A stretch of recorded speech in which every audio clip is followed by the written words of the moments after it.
You can see there it's, in the caution stage, we go from 80 cents to 9,000 gallons to $1.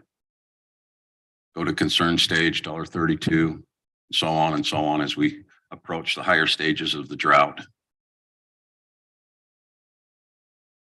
If you're all on board with that, I think it would be a good thing to put into the plan. Hopefully we never have to use it, but it would be a good thing to have implemented if we do need it. Justin, when they calculated those possible rates, did they take into account the conservation will probably happen, the additional conservation that might happen if we ever declared those stages? Mm-hmm. Okay. Any questions on those? On these potential drought rate structures, is that something that would still come back to council to actually implement? Yes. Okay. Okay, page 42, Brock.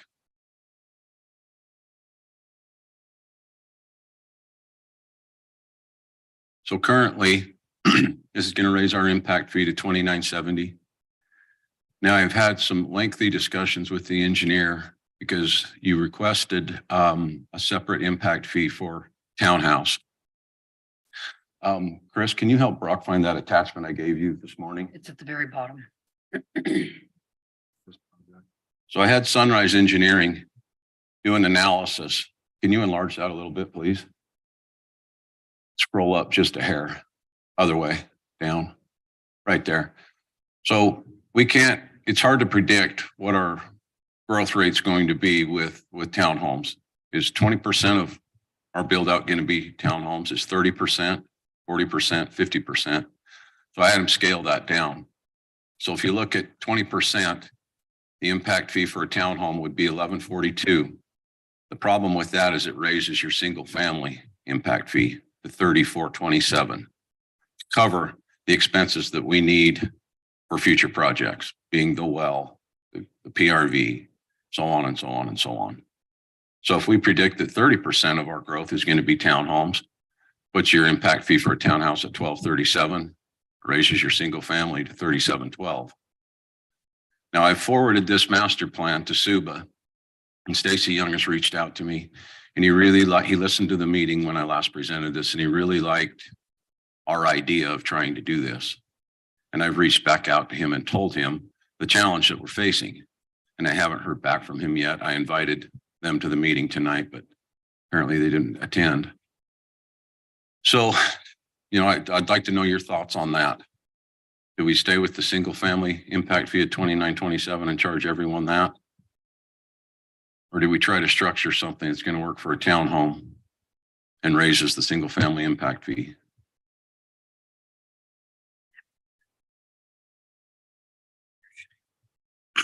Is there a way to do kind of a hybrid where you could, maybe the townhome's not 39, but it's not quite. Not 29, you mean? Yeah. Original or impact fee 29. I mean, yeah, 29. So could you look at that and go, hey, maybe it's something in the middle there. So the single family goes up a little bit, but also Yeah, we can townhome kind of definitely meets do in the that. middle there. Justin, when he's calculated that new townhome impact fee, is it based on the usage, the actual Yes, usage? 30% of what a single family would use. And that's based on existing metered. Mm-hmm. So they're using less water, Mm-hmm. more of them. On the property, typically your multifamily is going to have a higher density than single family. Mm-hmm. Mayor, would that change with the new, would single family come a little closer in line with that, with the new restrictions, with the new? I mean, we're looking, 0.59. yeah, we're looking at it right now as what the usage is today, but as we move forward and that we're implementing that, is that number come a little closer to? Yeah, we've split the difference. Right now we're at 0.70. We're aiming for 0.59. We're not at 0.59 yet. We hope to get there someday. But is the new development getting to 0.59? Yes, Okay, so this would only be impacting on new development. Yeah. correct. But my point is, I guess just to clarify, townhomes right now are probably already hitting the 0.59. They're more like a 0.30. Yeah, whereas single family is 0.8 or 7 or, Existing is, yeah. yeah, so if the single family is coming down to 0.59, townhomes are probably gonna stay at the Mhm. 0.30. So the question I got is, this is about a third of the single family, but they're using about half of the water. Yeah. I see your point. You see what I'm saying? Mhm. Is that townhome one probably shouldn't be any lower than half of the Okay, yeah. single family one Mhm. based on their usage. So that would make it so you could charge more on the townhome and less on the single family. Okay.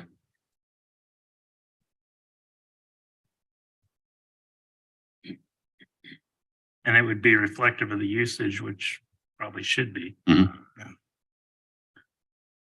So let's just talk for a second density.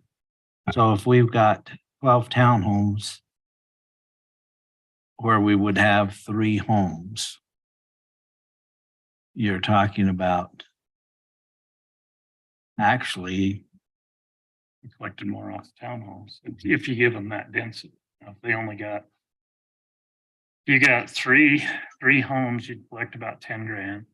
right, And if you got, 12 townhomes. you know, even I would probably just base it on 8 and then maybe it kicks it up if you gave them bonus, because right now they're only allowed 8. Right. If you collected the same, Yeah, that's what I, even less. I like basing it on usage. I think it's a lot easier to justify Mhm. based on the usage. well, and I think it's fairer to base it on usage. Is this just the culinary or is this the combined? This is just calling it, well, this, yeah, the impact fee will be for secondary and culinary. So this impact fee that's on this chart Hmm. is for secondary and culinary. Yes, Is the 0.3 that we're seeing, is that combined secondary and culinary? yes. Okay, good. So would you like me to go back to Sunrise and work these numbers a little bit more? I would.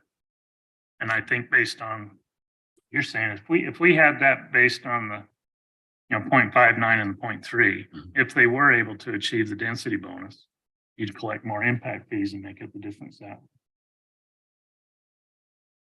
Okay. I think you're covered either scenario. No. Yeah, I think it's a good idea. If that's something you want to pursue, we can do that. Council? Yeah, I like that. I was on the townhomes, generally, we're dealing with a single or kind of a common meter on the irrigation. Yeah, always. Yeah. So, All the new ones, I think, would have common Yeah. meter irrigation. I like that. I like that direction. I like having 2 tiers on that for that, but I don't like to see, I think we're getting a lot closer on those, but Okay.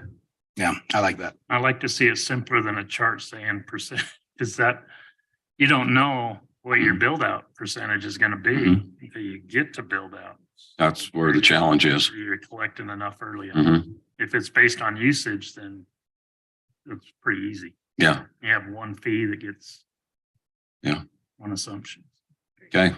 Any other comments on the master plan update that you'd like to see? Is there I just- anything else that we need to? No, everything, Yeah. I haven't changed anything else other than what you requested since the last meeting.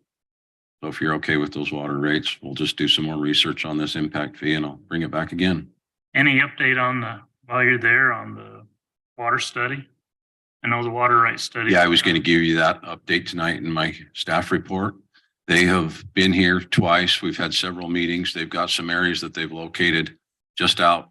Well, it's in Snow Canyon, but it's on our side right by our water tank that there's an aquifer right there. They really they're going to come out and do their more extensive study on that. The Sitlip property in Ivans, just above our border. On the Tucson Wash? They've found several areas there that they want to study more, and that's right near our main pipeline. It would work great. And strangely enough, they found some areas in the South Hills. So those are the three areas that they're going to come back and study.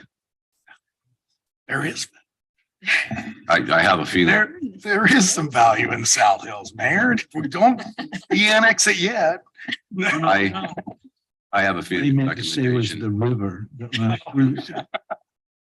I have a feeling a recommendation is going to be the aquifer up there near Snow Canyon. I like the one by the tank, Yeah, but the Tucson Wash one, that's interesting too. yeah. So we'll see what they find. It should be in the next week or Right in the two. middle of Hamlin Parkway.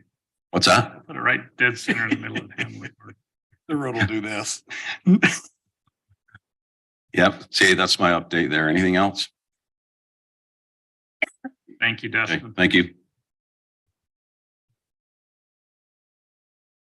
Okay. Is Patrick coming? Derek? Is this the Black Desert representative? You're here?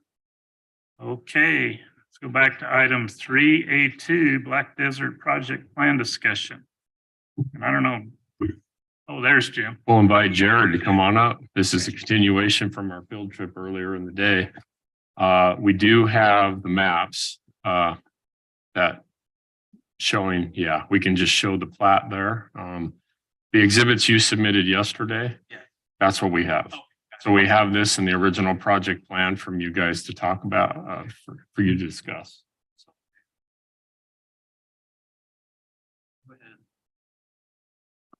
Jared Bates with Rosenberg Associates. Basically what we've done, what the city's asked us to do is go ahead and include our layout that we've submitted in the past, and we've actually added Red Mountain Road as part of the preliminary plat. So if you go to the second sheet, you'll see we show the construction of Red Mountain Road, the wash crossing, and then down to Pioneer is what will be included as with this project as part of the first phase, depending on timing of adjacent projects. So did you guys want to talk about the Area 6 stuff specifically, or just? Yeah, I think that's Yeah, where we go. which is one. Yeah. Continue the sidewalk discussion about Area 6. Okay. Yeah, so let's take a look at first sheet. If you want to zoom into those 4 lots. So when we were out there, what we looked at is basically the west half of lot 37. We had those poles 10 feet north of the property line.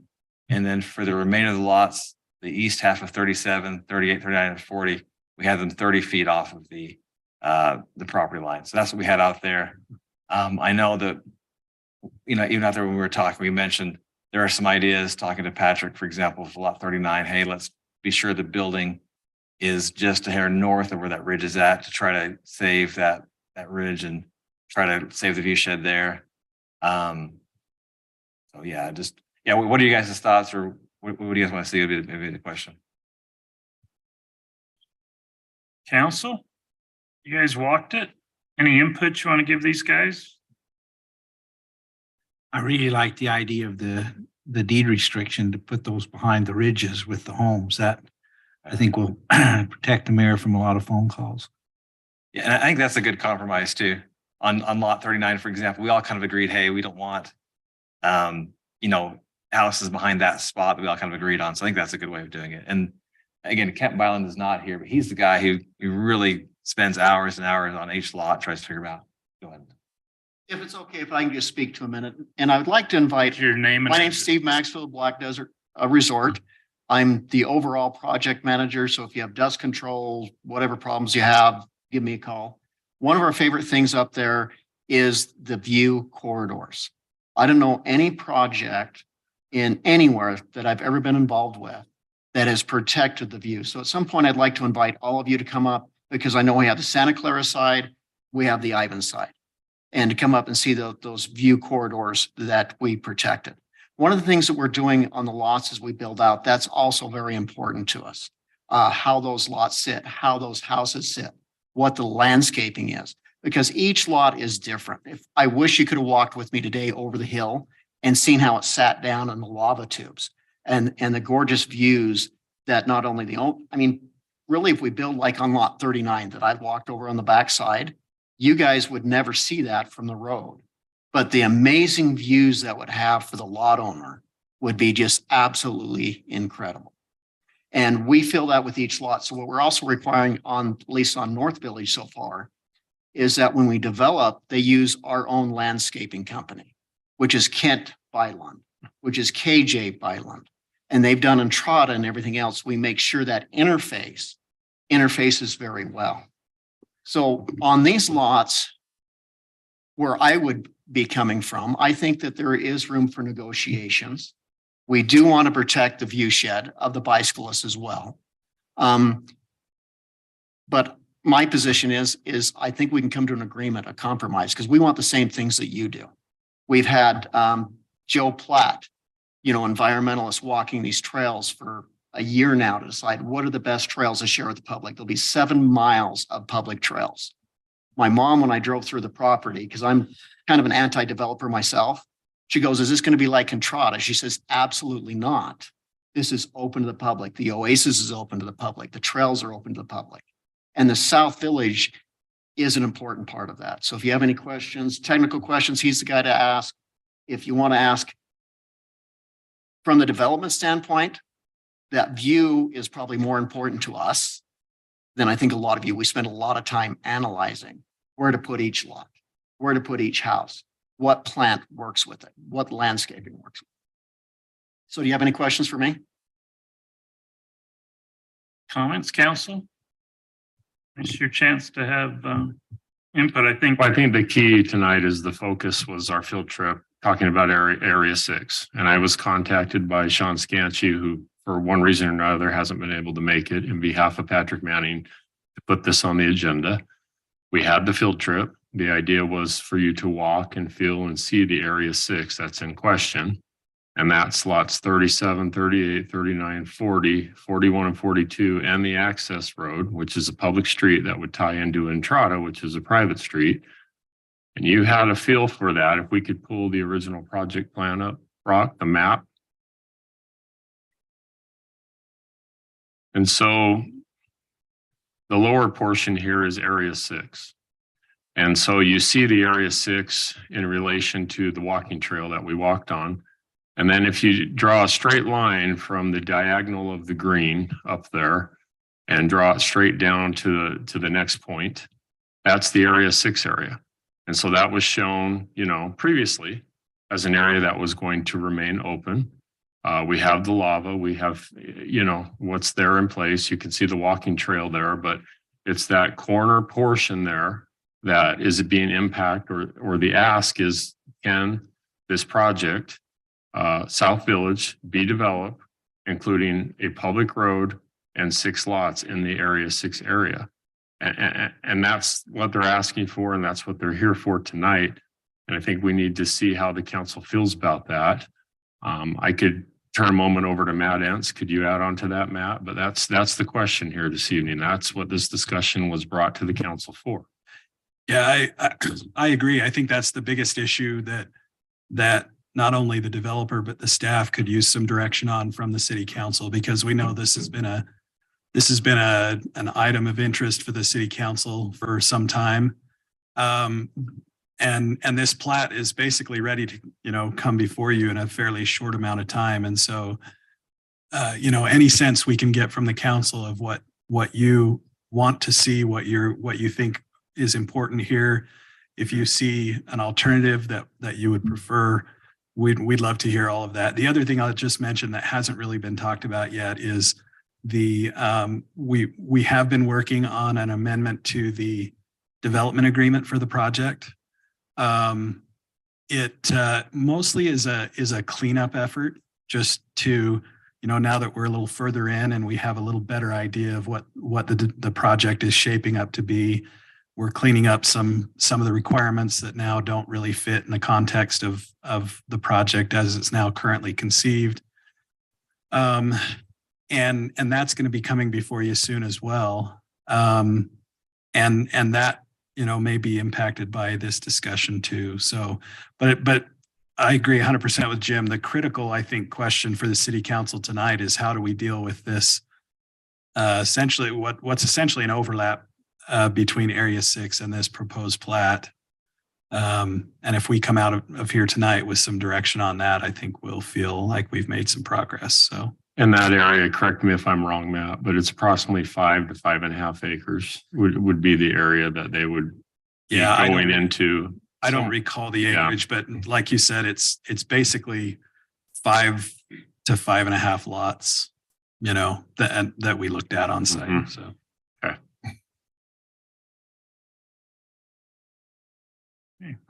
Council? Discussion, questions, observations, input? I know we discussed it on the map when we were over there, but so section 6, area 6 would be where those existing lots are mapped out right now. Is that right? Yeah. it's Should we pull the plat back up? Yeah, those Yeah, five first page. lots are the area 6. The north line of 41 and. It's actually 42. 6 lots.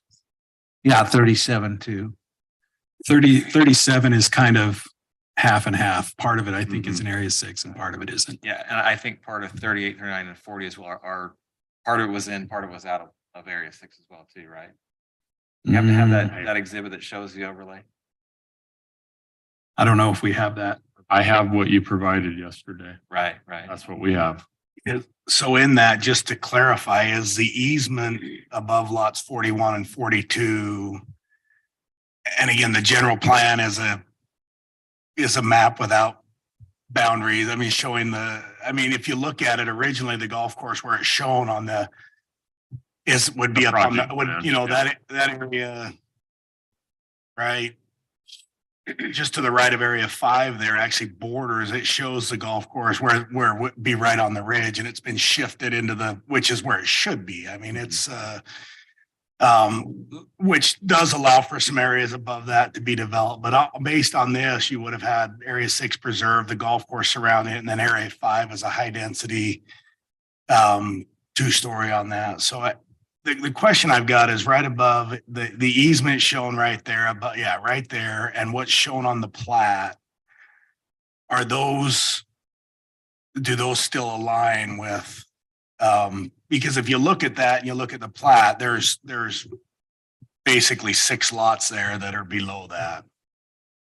So Okay, right there. Yeah, that easement there, I'm just trying to understand if those align, and again, in an overlay, maybe they don't, the map that was presented when this started. So that's kind of how I'm looking at it, just going, do those align? And Not necessarily, no. I know that part of 41 and 42 we're not in the area 6 based on the information I got from Matt. Again, like that first area 6 map, again, very level map, very, not very precise.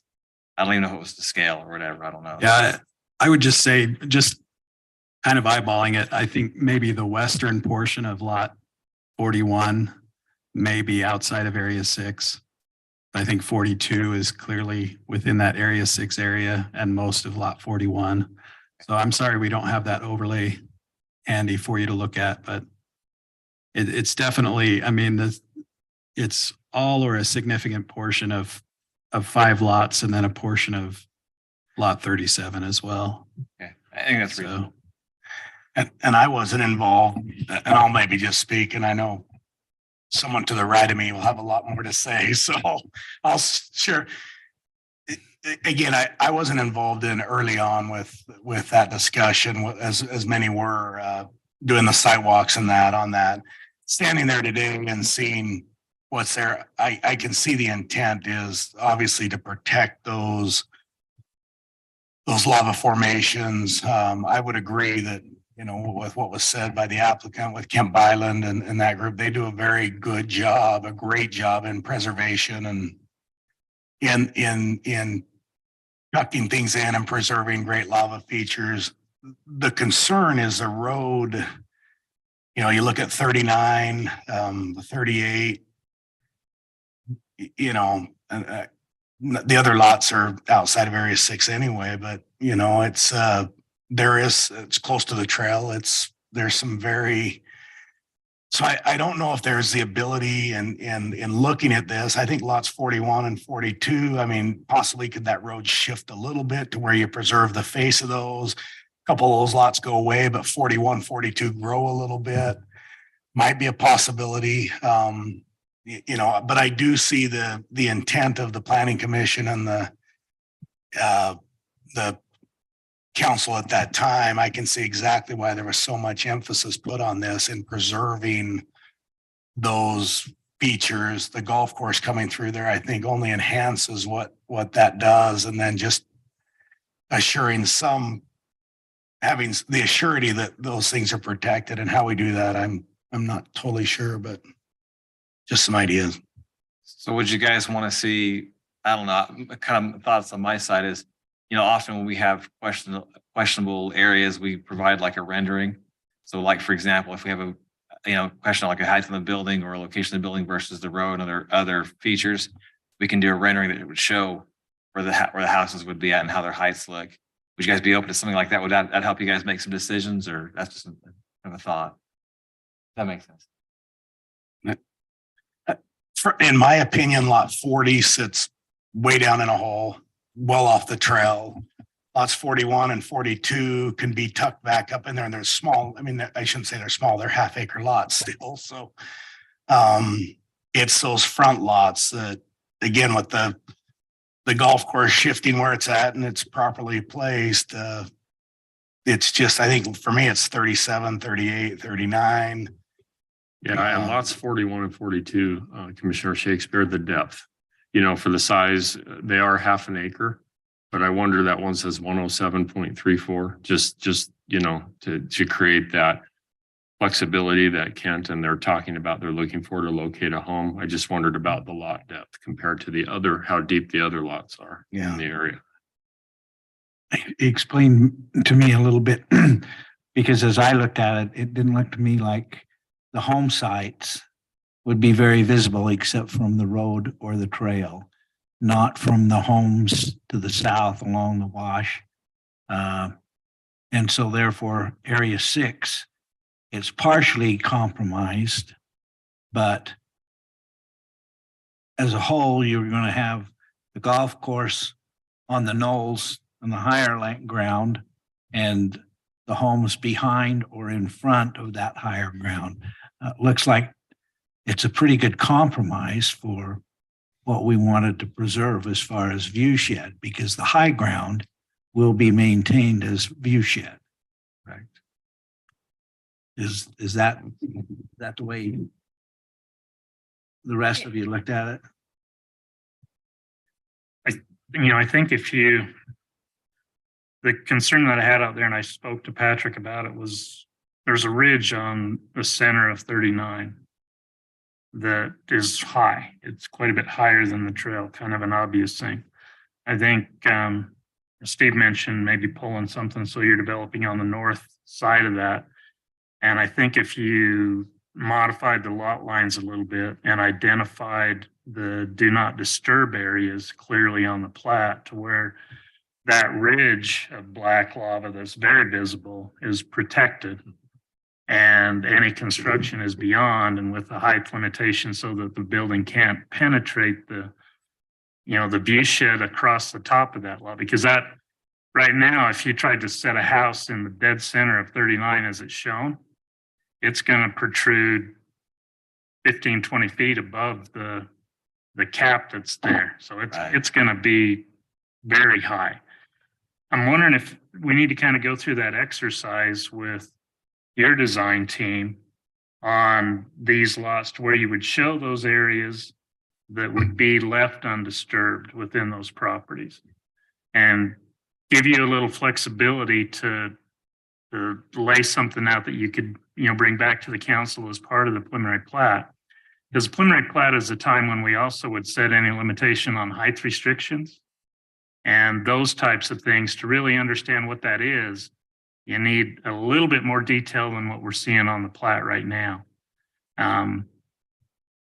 That's just an idea. And I mentioned it to Patrick when we were out there on the site. There's certain areas you don't want to mess with. As I was walking back I've only been here for the last year, so I wasn't here for the original development. I was working with him on the edge, and they started the Black Desert Resort project. So I'd only been here for a year.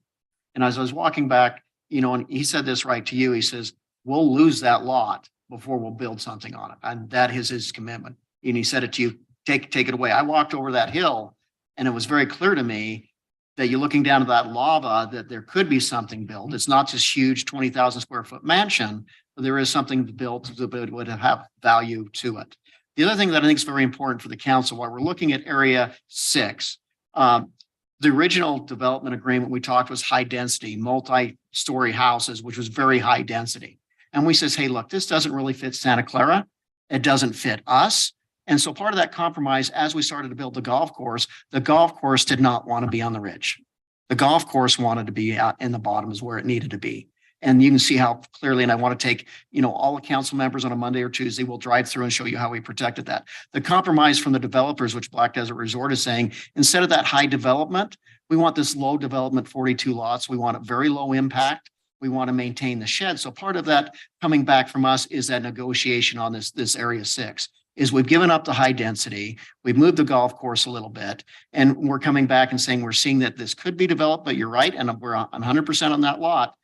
I wouldn't let anything be built that come back and erase the line. So I think that we are amenable to doing some 3D modeling. I really wish that I could get you, any of you guys who like to hike, you really need to get back in there. That is some very beautiful area. I'd be happy to take you. So yes, we're amenable to that. Thank you, Mayor.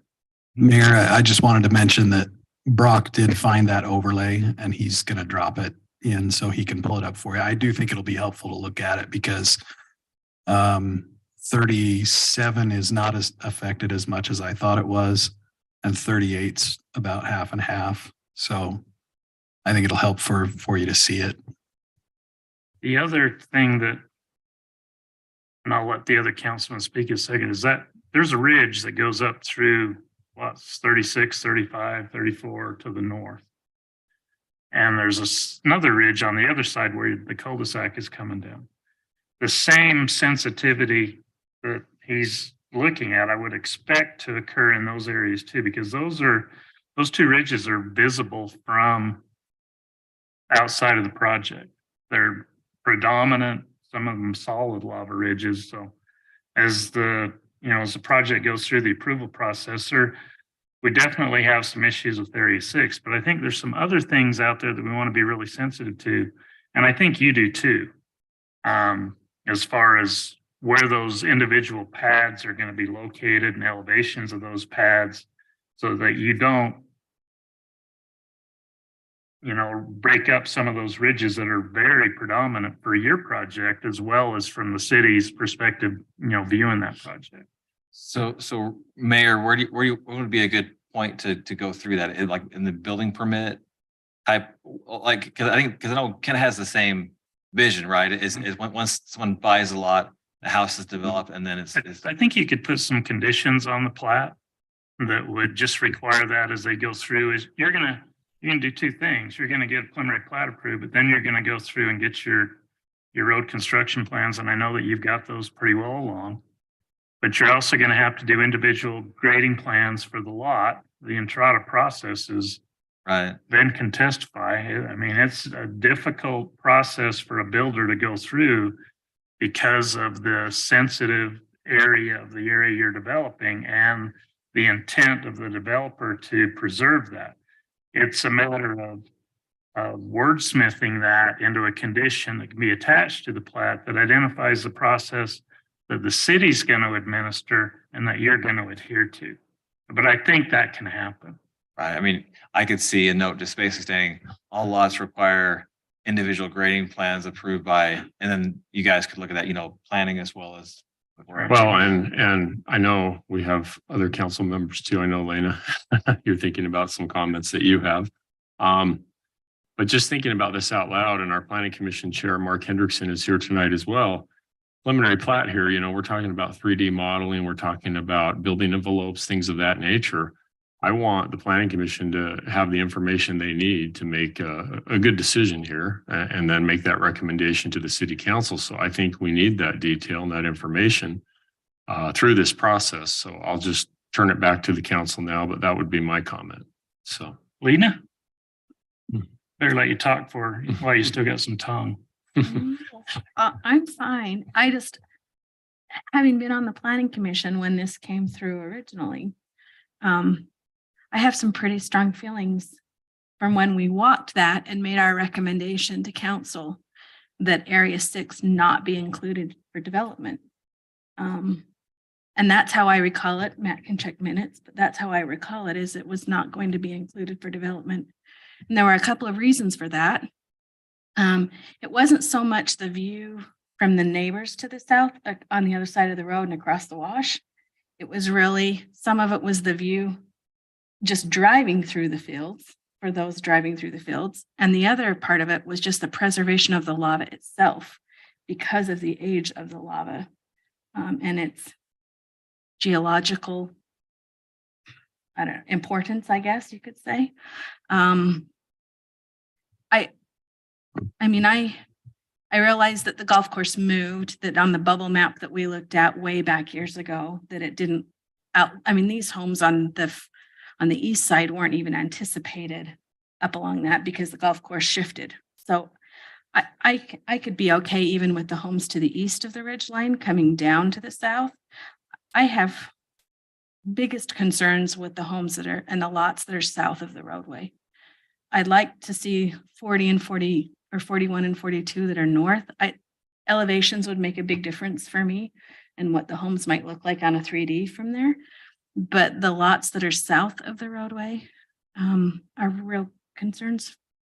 just real concerns for me. And I'm not so sure even changing the elevations of them will make a huge difference for me. But that's just me because of what we looked at when we looked at it, 5 years ago or 6 years ago, however long ago it was. Krista? I'm about as new as you are, I guess, to this. So, but I did have the benefit of talking to a former planning commission member too, and he felt pretty strongly about this Area 6 area as well, that they had put that into place. And so it's a concern for me as well to see those lot lines so close to that trail and to that road, and so far into Area 6 as they are on that map. So I think I agree with Councilwoman Mathis that these lots on the east side coming down, I think through 36 are not as problematic for me, or not problematic for me. And lot 40 and 40, 41 and 42 would probably be okay with me as well. But again, those four on the lowest end, 37 through 40, cause me some concern. I just speak to those lots we're talking 41, 42, 39, and 40. What do we have? The development right next to us, what is it, Chaco South? What's the name of the development that's right next to us? Is, I think, probably the time, if we look back when we were looking at all this, that development wasn't even planned. And right now, those lots right now almost look like they're part of that development. It really is not changing the view shed because of that time we weren't anticipating. But if you look even to Chaco South, which is right next to us, and that row of buildings, if you look just to the west of us in the row of the buildings, everywhere else is just these complete row houses, these condos. And what we're doing is, especially with Chaco South, as you're looking at that view shed, it's matching the Entrada type houses. So originally looking back, when nothing else was developed there, I can say absolutely it doesn't fit with what the design was going to be, but with the design of the neighborhood there, that's already sitting right there, I think those lots 41, 42, and 39 and 40 kind of fit the view shed of what's currently there. But that's just my response to that. Okay. And I understand your perspective and agree with you. Thank you. Thank you. Jarrett? Yeah, so I was on city council and we approved the development agreement. So I have pretty strong feelings as well. And I think my motivation back then on this area was I had so many residents come to me and say, I thought the lava would never be developed on. I thought that would always be protected. Why aren't you looking out for the lava? And I want to definitely thank the developers that thus far, I think the lava has been protected and has been taken care of. And I think you have to be really careful on this one particular spot that I think is just super visible with so many cars driving by it. And then so many people walking that trail, that I'm with the other council members that I think lots 41 and 42 are probably fine. It really is just 37 through 40 that I have some heartache, and I think 37 can be saved. Just maybe the lot lines have to be adjusted a little bit. But that's basically my concern, is just the residents really expected what they're going to see driving every day to be preserved. And so I think renderings could maybe help, but I don't know if we need to go through that expense if there's already pretty strong feelings on preserving Area 6. Just one thought I kind of had as we were sitting there is, you know, and we were out there walking, we were all able to identify, gosh, these 3 or 4 hills are like, these are the areas we want to protect. And so, you know, the idea of the rendering or even adjusting those, say lot 39 and 40, those lot lines jump up significantly depending on where those walls are at. And maybe 39 and 40 becomes one lot and 38 and 37 become another lot. Maybe there's 2 lots to 4 lots. And then you could make it so the lot lines and the boundaries of the subdivision could more closely adhere to what features we're trying to save. You know, because a random blue square on a map isn't really what we're trying to do. We're trying to identify what's out there and protect what we think needs to be protected. And then anything outside that would be able to develop. That's kind of my thoughts. I feel like I think to be able to match what you guys want to see, I mean, we would like to take a shot at least trying to do that. I think you know, Kent would be all for it. I think he could identify, you know, pretty clearly what we're looking for. So that'd be my way of, if you guys are open to that idea. And I would follow up on that, just that there might be an opportunity. Again, if you just look at the map, you go, okay, we're just blocking out this. But I look at saying there probably is the ability. I mean, there's some beautiful formations there. It's like, let's go map them and preserve them. In compromise, saying, let's look at it along, again, it's out of Area 6 along 28, 29, trying to preserve at least that lava ridge on the backside where it's a little bit of give and take to say we're, you know, I look at lot 40 and from what I could tell, it sits quite a ways down there. And I think, you know, I think you know, if you look through there, 37, the bulk of 30, a house could be built on 37 without even going into Area 6 as it is right now. I mean, you could still plat it and put a no disturb across Area 6 there and have the lot as is, knowing that you can't touch that back 30 or 40 feet that's shown there. But as a compromise, just following up with you, Jared, it might, or at least to look at it, to identify those and say, hey, we want this feature. We're willing to, you know, 41 and 42, I don't think are really going to be an issue. Those are quite a ways out there. 39, 38, the back of 37 there. But even right now, looking at 37, even under what was approved, 37 can go in. I mean, you could deed restrict that off and say, we're not touching Area 6. I don't think, and I would have to look at the developer control maps. I don't think it says you can't have a lot go into that. You just can't have construction go into that. So you could no disturb that very easily. It's done all over that area.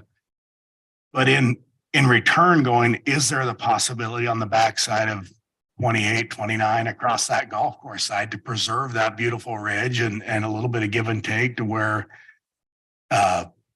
again, the intent was just to preserve that view and across there. And I love what's, again, on that trail looking across the golf course, it's low now, so you get to see it. I think it's enhanced everything that visually that, you know, those on the path, and that's really what it is. It's just those that are enjoying the pedestrian path, and you've added 7 miles of that. So I do agree with that.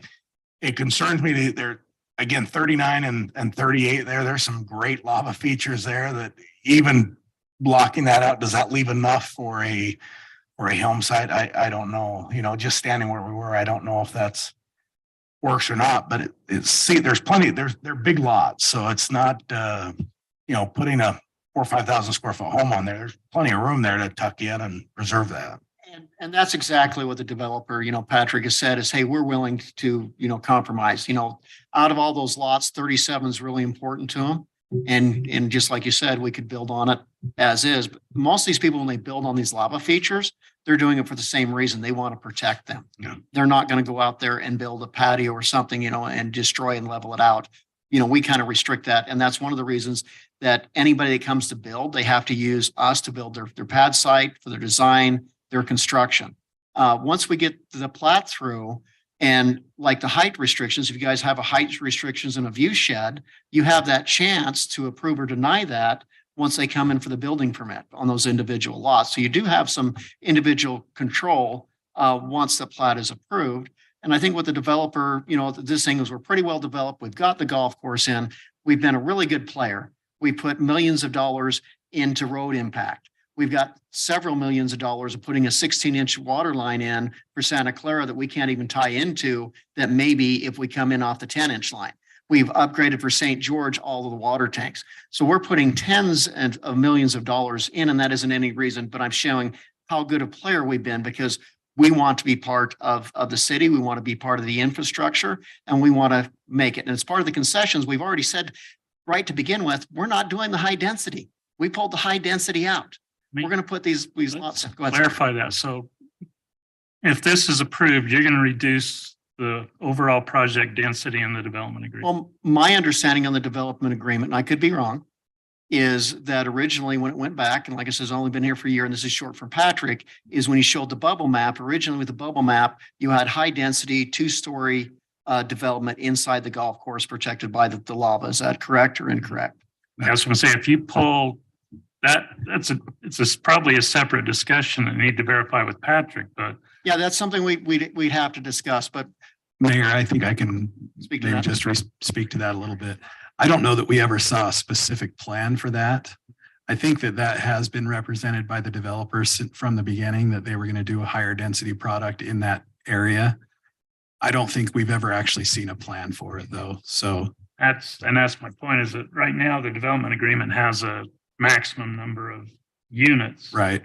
available within the project. The question is by changing this to the very low density units and doing a lot of the natural open space preservation, are you willing to lower that overall project unit count? And I'm not able to speak to that because I do not know what the original entitlements were. All that I know is when I was walking down with the trail with Patrick, and the reason is I don't like a lot of developers because they want to maximize the amount of dollars, the amount of space. When I first come to see him, it was over here at the edge, and they did the view study and they were going to set that back.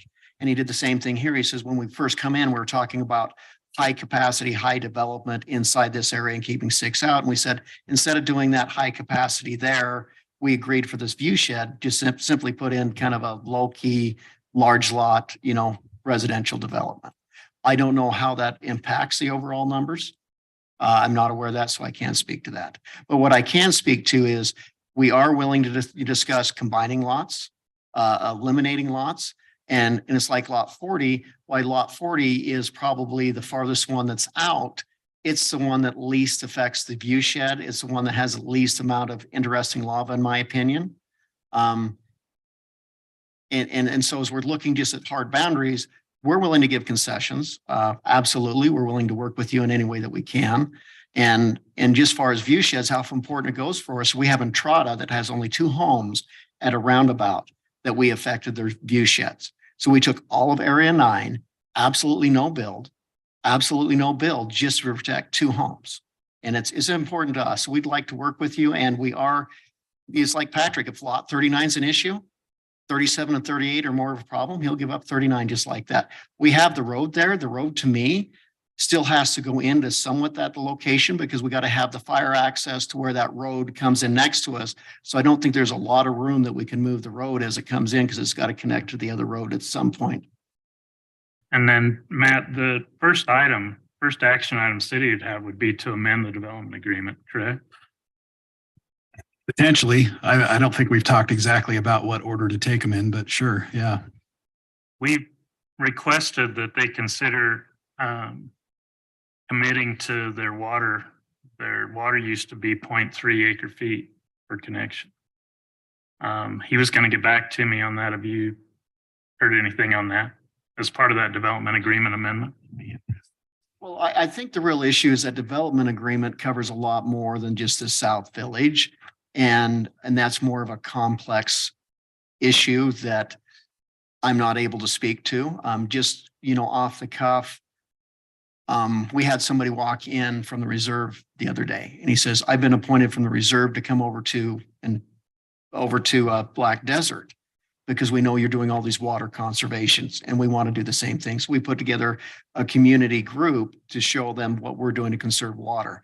As far as an agreement to be 0.3 to get the South, Village approved, I'm talking the development the agreement. development agreement. Yeah, I'm not able to speak to making that agreement. Because I think that if council, and I'm not going to speak for council, but if council wanted to move forward on approval for some of these lots that are inside Area 6, then I think the development agreement would come into question because it did identify Area 6. And as part of that development agreement amendment, these other issues kind of come into play as well. So I think there may be some additional discussion on your guys' end with the development team on how to deal with that. That is something that I'm very supportive of. It's particularly the water, the water reduction, believe everything you say about you're limiting the disturbance, you're not going to have big yards, that you should be able to meet the 0.3 without too much problem. You've got, some density and some commercial up in there that are going to have less water impact. That should be something that this project has the ability to meet. And so I'm asking for that for a very, specific reason as far as water development going forward and be able to facilitate adequate water for the community, given the drought and everything that we're facing. That gives the city some options on water acquisition going forward. Ties right into Dustin's, capital facilities plan and the need for some of that bigger upsized infrastructure. If your density is lower, if your outdoor water use is lower, some of that infrastructure cost can reduce. We may be able to reduce some impact fees, but those are things that we kind of need to know now. Otherwise, we have to keep going on this path. So, and I understand what you're speaking to, but I've heard those discussions start. But one of the real issues is we're talking 42 lots right here, which is kind of a low impact. Some of those other impacts you're talking about in entitlements would be higher density type uses that are not even designed yet. So I know they're discussing them and talking about how to get them in design, but I think there's a real disconnect because that would be the majority of the water use, how that fits into, South Village, which is 42 lots, which is very minimal water use compared to the rest of the entitlements. So I absolutely understand where you're coming from.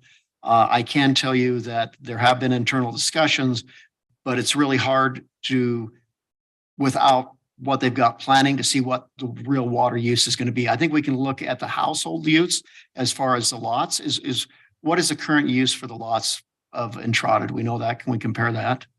Is it St. 0.5, George, you 0.3? could get those numbers from St. George. Yeah, we could look at those in the lots, and I think that they may be able to make a commitment on the loss, but where we haven't designed anything for the rest of it, yeah, and it impacts the development agreement and entitlements. I think that's more of a discussion is what we're going to build and what we're going to put together to come back. All right. So I think it's a little bit premature. I'll pass that along to Patrick. He knows. Oh, I know. I pester him. I'll pass it along.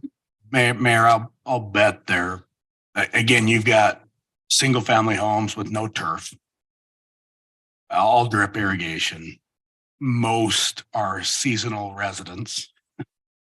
So I would be shocked if I'll bet if you pull Entrada's custom homes right now, I'll bet most probably hit that.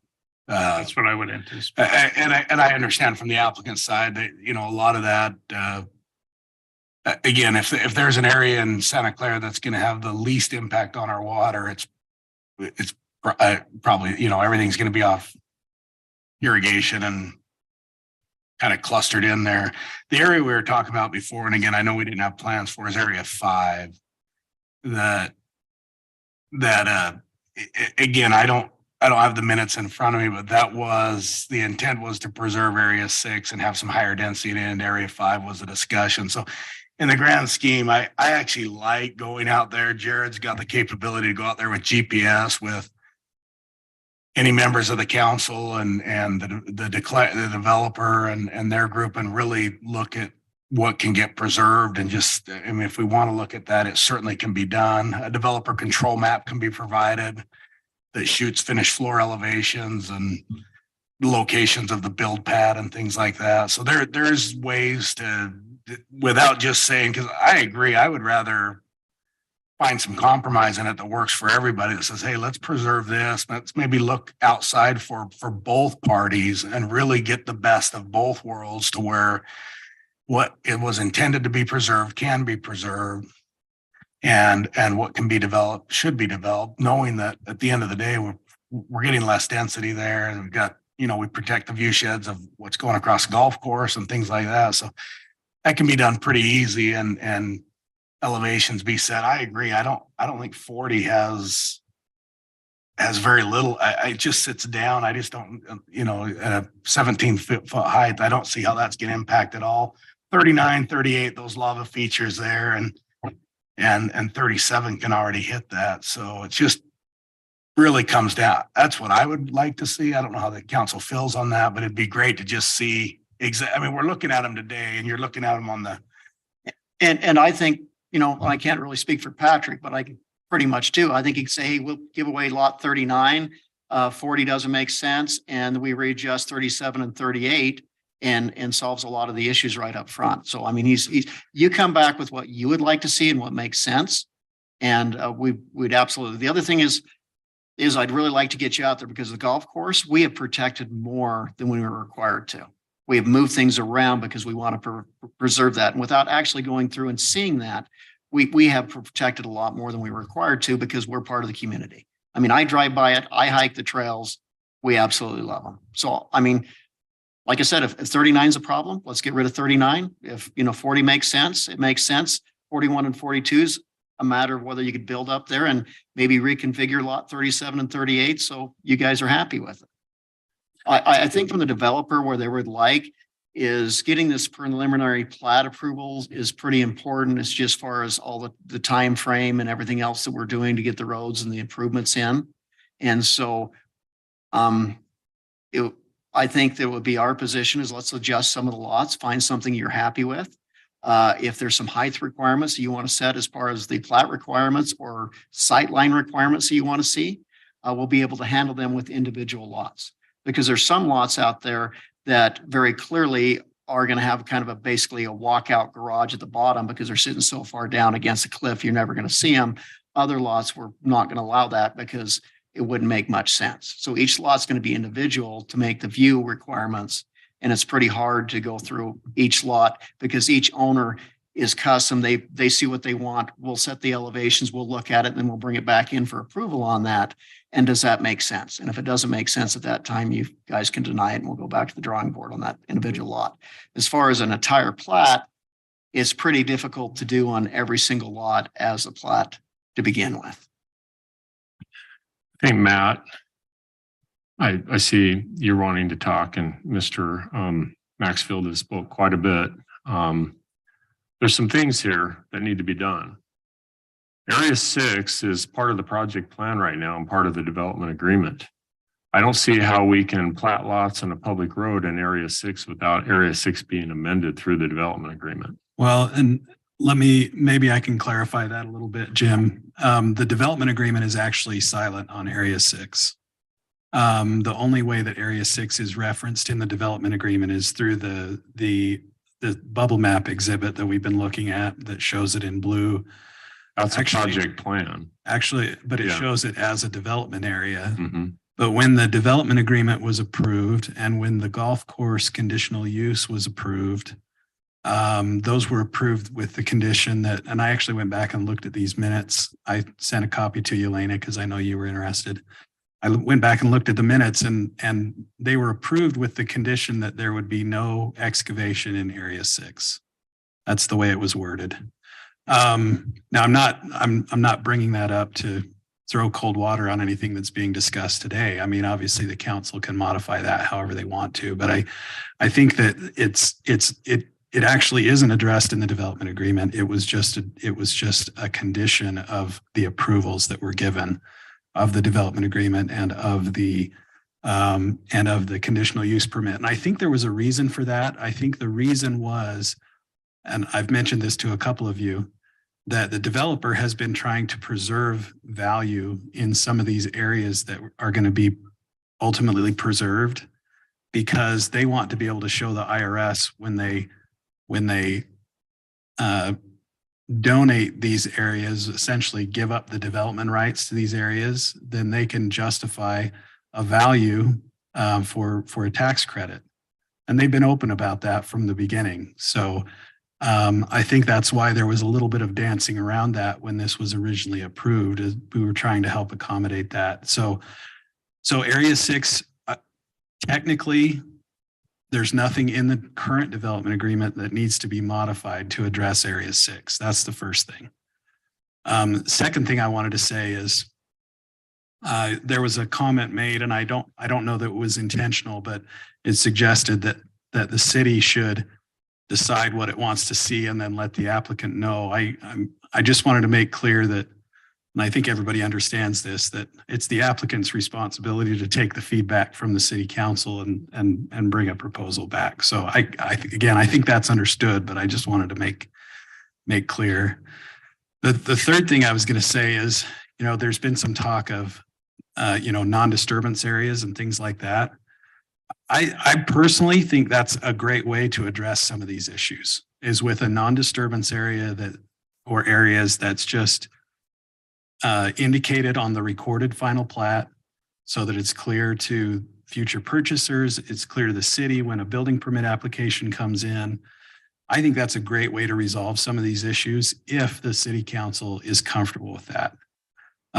Because it will still ultimately have, in my view, basically the same effect as the Area 6. The intent of Area 6 is it'll keep those areas undisturbed. So that's my comments. I know I was jumping around a bit, but those were some of the things that were on my mind. And those no disturb areas you see those a lot in hillsides. I mean, we see that on the east side of Entrada Preserving. We've got an acre lot and you go, the last 100 feet of that lot is preserved. You can't touch it.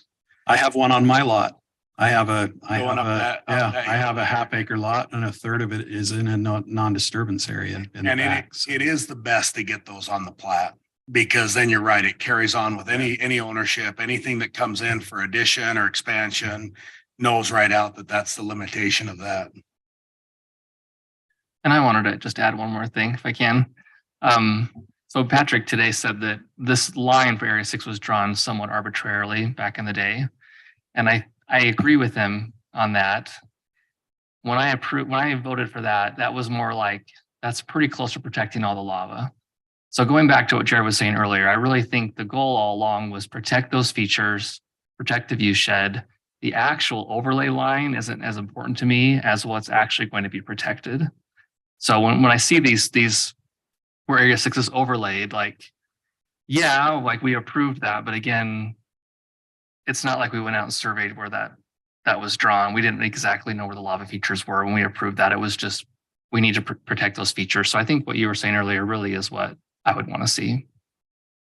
And we do need that water line tied in that actually runs right through Area 6. So to say no excavation kind of defeats that a little bit, that we do need that secondary loop through there. So just all in there. Did you have anything else you wanted to add? You missed a lot of the I discussion. think the discussion we had is excellent. The deed restrictions that we're talking about, to me, would amply take care of any of the issues. One other thing, just technicality, the golf ball overflight easement needs to be shown on the plat. The way the golf course is laid, I don't know what hole it is. It's the hole between 27 and 35. There's golf ball overflight easements that need to be shown per USGA requirement. It's a golf ball overflight easement. It's a notice of hazard that if you build your house too close to that boundary line, it's going to get peppered with golf balls. That's on all the perimeter of the golf course, you have to have those easements in place. Canton has that and we'll include it into it and we'll come back with a revised one. Thank I you. just want to put it on the plat primarily so that Kent's aware of it, as he starts laying out these houses, there's areas where you're gonna want to keep the houses out of the golf ball. Well, and eliminate Ben from playing there would help. a lot. You beat me to it. I was coming at you. I was like, let Denny go out there and you'll know exactly where that is. I mean, he'll give him 2 rounds and you'll know where those homes can't be built. Council, any other feedback you want to give the developer? Okay, Mayor, again, I've said it, it's there. This is totally off, out of area 6, but I would love to see that preservation of the lava down just that ridge line. The homes, and I think you're going to, because the homes are going to want to look north toward Pine Valley, but along lots 29 and 28, there's a beautiful ridge line right there on the backside where that course is. It's out of area 6. We have no way to say that, but as part of this, it would be great to see some preservation on that, because that is a great view shed there. We'll take all the feedback and come back, but I absolutely agree with you. So appreciate the feedback. Okay. Anything else, council? All right, thank you. Appreciate it, guys. Any comments from the planning commissioner?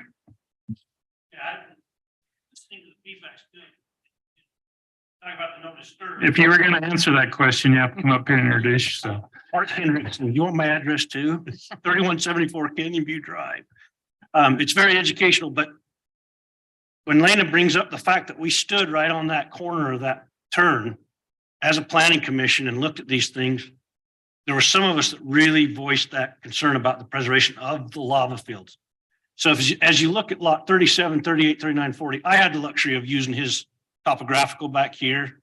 If you take 37, 38, 39, 40, combine those together into 3 lots, you preserve the no disturb across the back, you pick up the ability to build a moderate sized home in 39, 40 combined.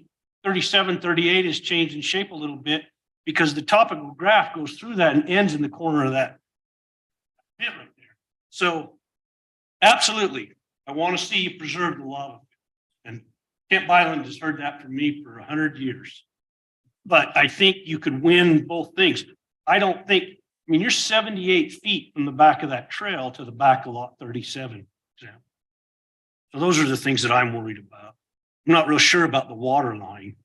I don't know where, I can't see the easement that sits in there that you keep referencing. It's just in the roadway. Yeah, see, so I don't think it's a big deal. But Okay, thanks, Mark.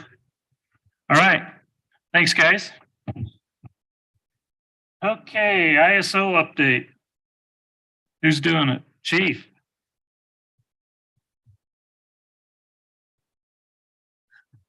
All right, good evening, Mayor, Council. So we'll go to, if we can go to the quarter bottom of the PDF. So the updates for our insurance service offices, for our fire rating specifically, came back. We did the analysis, the vendor, the West Coast representative came out in December. It's basically an analysis, kind of like a credit score that they use numbers to kind of give us an idea of where we're at fire protection wise. And it's for insurance, property insurance rates. So if we can go down to the presentation, it should be a little bit further down. We'll start there. We'll go to the next slide there. So I'm going to go over just kind of a overview of what ISO is. So every 5 years is typically when they come out. If there's any major changes, building changes with increasing station or staffing or reducing, they'll come out on the request of fire chief. Our last inspection was done in 2018 and obviously 2023. This will be effective July 1. So next review, if nothing changes, will be in 2027. And I'll just read this. Virtually all property insurances in the country, insurance carriers receive ISO advisory from PPC, which is the public protection classification, for a variety of marketing, underwriting, and obviously writing insurance policies. We'll go to the next. So I don't know what the percentage is. It's very high that these insurance carriers reference ISO. And that's a national system. It's through Verisk is the company. It's an independent company that provides this analysis. To get into the system, you have to have credentials. We have to have the rating done, and then they have to get a password. And they're very protective about all the details. So on the PPC, basically what you get is a number 1 through 10, and 10 is your worst rating. 1 is your very best. There's very few. We'll go over kind of the percentages, just give a 30,000 view on what the percentages are locally, state of Utah, and then nationally on the ratings. 10 are typically the rural areas. If you're 5 miles outside of any fire station, you got a 10 right off the bat. So if you're within 5 miles, that's where things can get tricky depending on what the location of the nearest hydrant is. It's usually 1,000 feet. So we'll go to the next. So 10s are our poorest rating, and 1s are our very best. There's 2 departments in the state of Utah, Salt Lake City and then South Salt Lake, that are class 1 departments. So very, very few percent, usually less than 1%. And we'll look at that chart and data. So this FSRS fire suppression rating schedule is basically our test score. So they're going to come out and they'll do an inventory. There's basically 4 categories that they review. One's the fire department, one's our water system, one's the communication system, and then one's part of our risk reduction. And those are individually scored. So it gets very intricate, and we can go up to the analysis, the publication, if we want to look at things in more detail. So again, on this, 0's a poor score and 105.5 is your best. They give you a little extra credit, and that's for risk reduction. So we'll move on down. That's kind of a side-by-side look, just again, 30,000 foot view on it. So previously in 2018 was our last inspection combination of the department. We were ISO class 4, and I'll give you what our score was. It was just over the cusp of 60 points. So we were about 60.25, and 60 to 70 basically gives you that 4 rating. So we'll stay at that slide if we can go back up to that there. Typically, depending, at least the information I had from ISO, if you go through a class, so if you go from a class 5 to a 4, you get roughly a 5% up to decrease in property insurance. Residential, typically around 4 is your residential marker. Once you get 4, 3, 2, and 1, which are better ratings, that affects your commercial. And I'll talk briefly, won't go in too much depth unless you guys want it, but on how that affects our building and growth development. All that affects our ability to meet our the expectations of the rating system. So Black Desert, that's going to put a demand on what's required. So we're at that. So class 4 puts us about the top 15% of departments, Utah and nationally. So go to the next. That's kind of just overall score. This period was 66.27. We did improve about 6.5 points. Obviously, some of that's with our staffing, but we do have areas that we need to work on, and I'll address those. So yeah, Utah, it's about 17%, top 17% of all departments, or 16, and then nationally it's about 17%. So to move into that 3, we're right there. We have some very basic stuff that we can do, which is software that we've already been in the process of the last year. And remember, it's a year. So a 5-year process. So in the next 5 years, all of the training records, all of the fire hydrant inspections, all the risk reduction stuff that we do, they're going to look at that. So it's a 5-year thing where we can start building, and a lot of the pitfalls for the last one or for this inspection was record keeping. So, and that's pretty straightforward with some decently affordable software under $4,000 that we can implement and start tracking our training better and our inspections and so on. So, and that we're already in the process of doing that. We'll go to the next. So there's kind of a historical. So 87, and do note that 87, 03, 14 was specifically City of Santa Clara. So obviously we didn't combine it. I don't have Ivan's ratings. And these were just files that were left when I came here. So we're class 7, moved to a 5, and then right around a 4. Then we dropped actually back down. You go, how did that happen? We combined. Well, that's because if we split resources, certain areas their score is going to go down. There's a higher demand on getting all the fire hydrants inspected, because now you have 2 cities to do it. You have all of the fire prevention inspections that we have to do. all the school tours, public education. They're rating us on all of that, including response. So now you got to respond to calls in 2 cities. So that's kind of what happened there. And the combination again, in 2019 put us at that we're right at that 4. So just over the cusp of 60. So the biggest point to discuss is clearly when we moved. So the Coyote Gulch station up in Kayenta had an engine there. So when they did the rating in 2019, there were 4 stations, which the vendor came out and he said, "You guys have these 4 stations." I go, "What?" So I was unaware of that station up there, but that was on the report. And then we reduced, from transferring from the Ivan station down to the Rachel station. And that's kind of when insurance properties, folks in the north, we'll just say North Kayenta area, their insurance rates were affected. So that's how this kind of started. And this is wise because once you have that fire station non-operational, it's outside that 5-mile radius of travel, not as a crow flies, you're right in a 10. So, and then again, if you're within that 5-mile radius, but your hydrant's 1,000 feet away, you're at a 9. So that's what that X is. It just means all those properties are 9. So if the vendor said, I asked them if you would have come out in July, what would be the action that you would take? And he said he would split the 2 cities. Ivans would have their own department on as far as ISO goes. Santa Clara would have theirs. We would get our rating and they would get theirs, which would basically be very, very low for them. So lucky enough, we were back together, opened that station, and we were able to get into the score rating. So future goal is to get into a 3. And again, we can do that. We can move 4 points with this record keeping stuff. So that'll just put us right into the 70.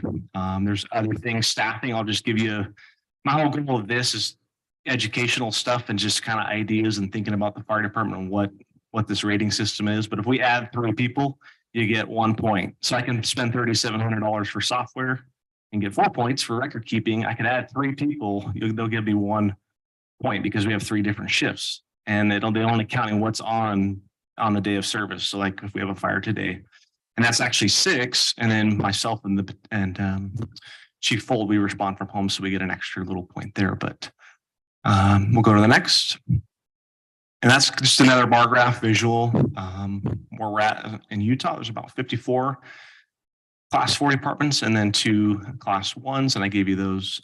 There's your nationwide look. And I think that's the end of it, right, Brock? On that. Okay. Let's go up to real quick on page 13. If we could just, in the report. So we'll just, right there. That's perfect. So this is our engine company rating. And if you look at that, the bold section there, it's showing on B, 3,000 GPM fire flow. So last report in 2018, we were required to put out 2,250 GPM. So based on our building, as we build and as Black Desert gets into play, they don't give us what the GPM flow will be required for our engines. It'll be higher, I guarantee you that. So that's where that rating is going to be hard to meet if we don't put in additional engine companies. And we probably wouldn't do that. We would keep with the 2 stations that we have because we can go to other areas and start tackling these points. There's obviously the service delivery side of it. We all, kind of managing both. An example of that would be the ladder company. We lost about 0.25 of 1 point for that cell. But that's an operational thing where we have 2 people running on that rig and there's maintenance problems with it. It's an expense. What are the advantages of running that outweigh trying to get an extra 2.5 on our score? It doesn't. And we'd rather not have that for safety reasons and cost at the moment until we have the staffing to run it and operate it. So that's kind of a visual on that. So any questions on this fun stuff? I've got one just on your comment. You're saying the station we had in the storage unit in Kayenta with the wildland truck was deemed a fire station under this. That's correct. Same as our our Circle Drive. That's correct. Yeah. If you have a pumper and you can show response, you have to show response because they're going to pull CAD data. So everything that's dispatched in our the data, they'll pull that and look at those records. So if you have a response, you will get a score for it. That's correct. And you have to do that consistently, obviously. Even though it's a wildland truck that's not going on Mhm. response. Yep, well, it's GPM based. So if it has the adequate GPM, 500 GPM, that's the exact same question you're asking me is exactly what I asked him. I said, really? But, and that's really, if you could get a response where you have enough data to support that station's running, then you get a score for that. So, but that's that. So where we're at is where I would like to be is obviously with the 2 stations and running. That's another thing is what's reality and what's actually being accomplished on the fire ground, you know, so. What did Northwest Ivans go to from, they were at a 9 to 10. What are they now? So, yeah, so everybody's a 4 if you're within that. Tires, both cities. In Ivan City proper and Santa Clara, yeah, so. There's nobody above a 4 in any city. No, not, you're talking about Ivan, our city, Ivans and Santa Clara, yeah. I was proper, I basically used Google and did the mapping from Center Street, and if you go all the way to the very north side, it's like 3.7 miles, so we're all within that 5 miles. So if you're within that 5 miles, you're a 4. And if you're outside that, you go automatically to a 10, so like Pawtuckwa would be a 10. Most of your mountain properties are 10s. Well, in the report, it was saying that Northwest Ivans, which would be the 8 or 10 homes we were talking about before, or a 9 or a 10, they're a 4 now. Correct. Yes. As long as you're within that, I didn't do every property, but I went to the very north part of Canada. It was 3.7 miles from Center Street. So they're within that 5 miles. And they don't give you a map, that nice colorful map that shows you exactly the properties. But when I reported with Ivan's council, I said the same thing basically. So that's my confusion. Yeah. Because the report says when we pulled that station, they went to a 9 or a 10, but we already had the Center Street station. Yeah, but there was no response for it. That's the same thing with There's no response for our wildland truck in a storage unit. So yeah, there was some, I mean, there was a response because they gave us credit for it. So why not just put the wildland truck in the Center Street If station? you can get a response from it. Like just Send it out. Yeah. That, if you can, I'll go into the discussion of the staffing, but if you can have the staffing to show a response, then you will get the credit for it. Absolutely. I know exactly what you're saying, but Well, I'm just saying we spent 600 grand. sure. Yeah. That seems like we already had it from the Center Street station. That wasn't. Yeah. I don't know. I guess I'm just confused in everything that's been presented on that. No, I understand what you're saying exactly, but if you can, in a perfect world, get a response generated, then you'll get that credit. But we weren't getting the response. Out of Center Street, but we were out of Canta's storage unit. When they came in 2018, whatever the staffing level was, there was recording a response. Absolutely. So whatever calls came in, and you got to think there's probably, let's say there's 60 calls, fire alarms and fires, right? 60 of these calls is what this is for. This is not for all the other calls that we're running. We're running, let's say 1,500 calls. So this is 60 of them. If you're generating on those calls through the data, a response, you'll absolutely get that credit for it. But we weren't generating it. That's the discussion. And can you do it on paper? Sure, I can say, let's say you use volunteers or whatever the response is that the people that you want to respond. If you can get it perfect, because there's back east, you have companies that are volunteer and they'll do great. They'll have a good ISO rating.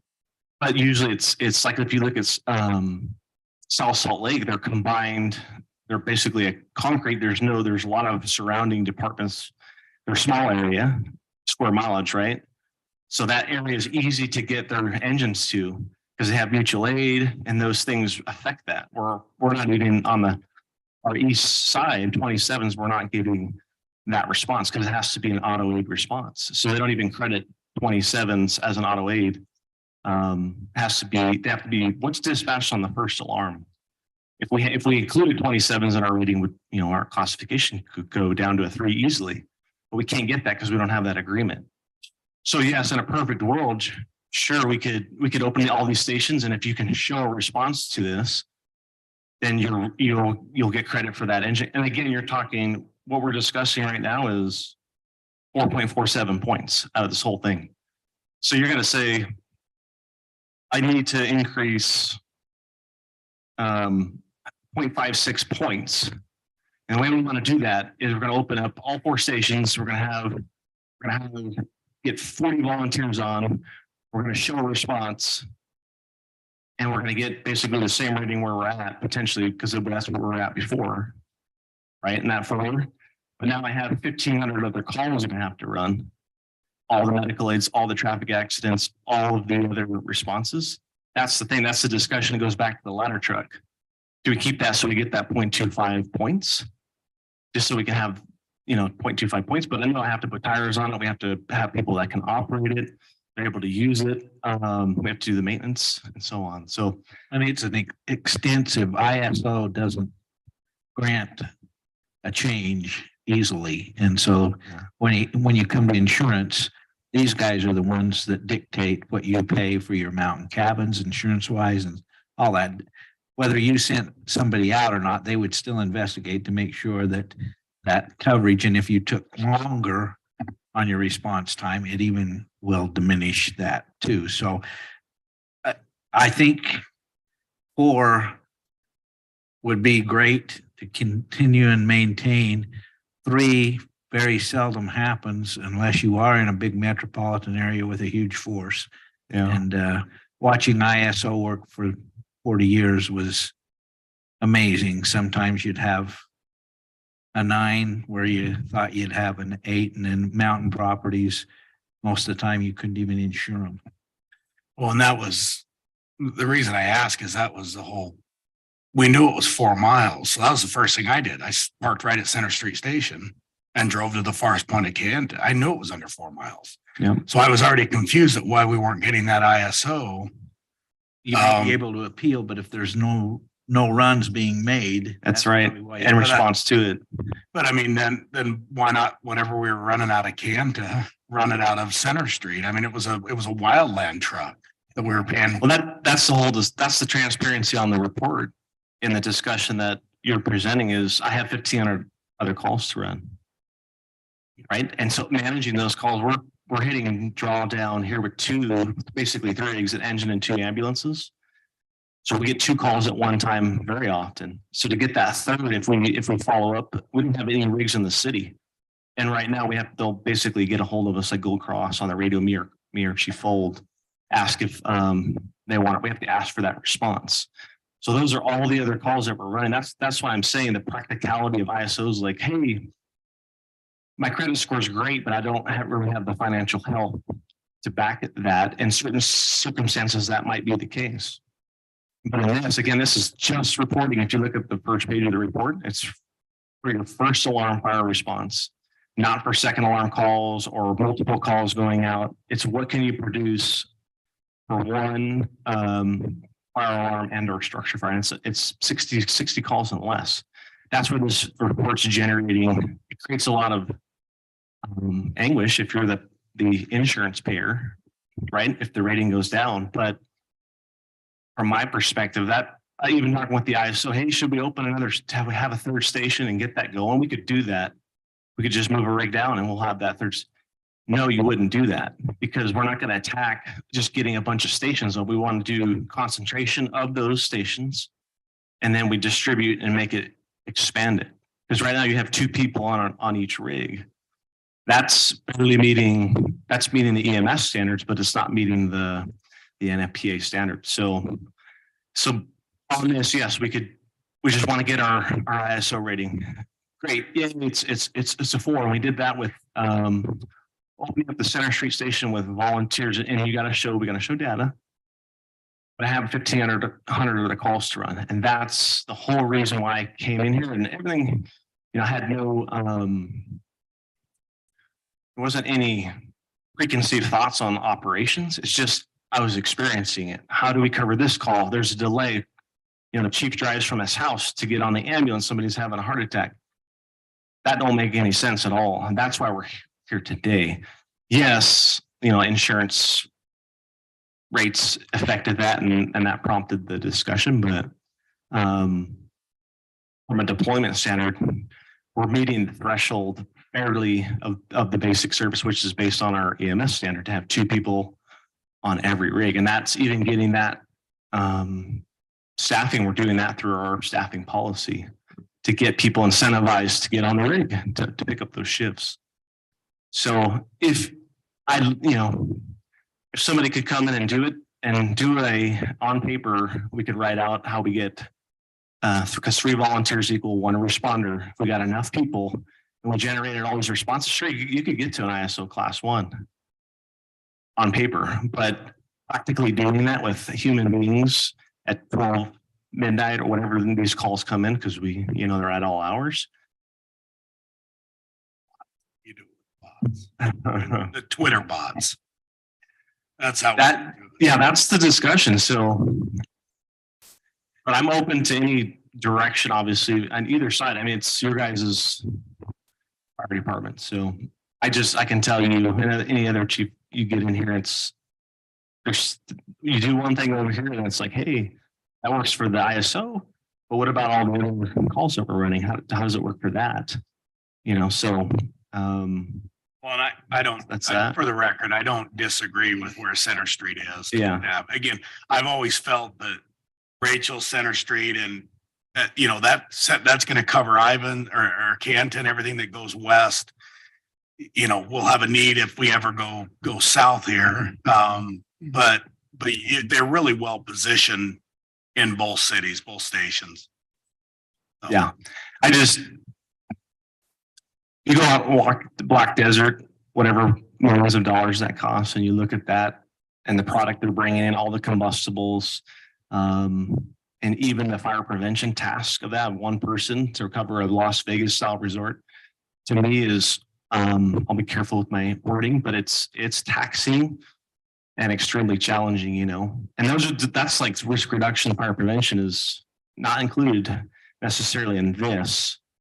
And we're trying to meet all of those to get hydrants inspected. We're at like 25% on some of our hydrants that, getting them all inspected and build those. That's the discussion. Sure, we're going to focus all this energy, get all these stations opened up, get a great rating, hopefully. But what about all the other stuff that we're doing that we have to do? And so that's that, and the square mileage we have obviously is fast. So when we go out to the South Hills or whatever, it takes us an hour and a half. The guys are gone, both stations. And there's nobody here for response. So,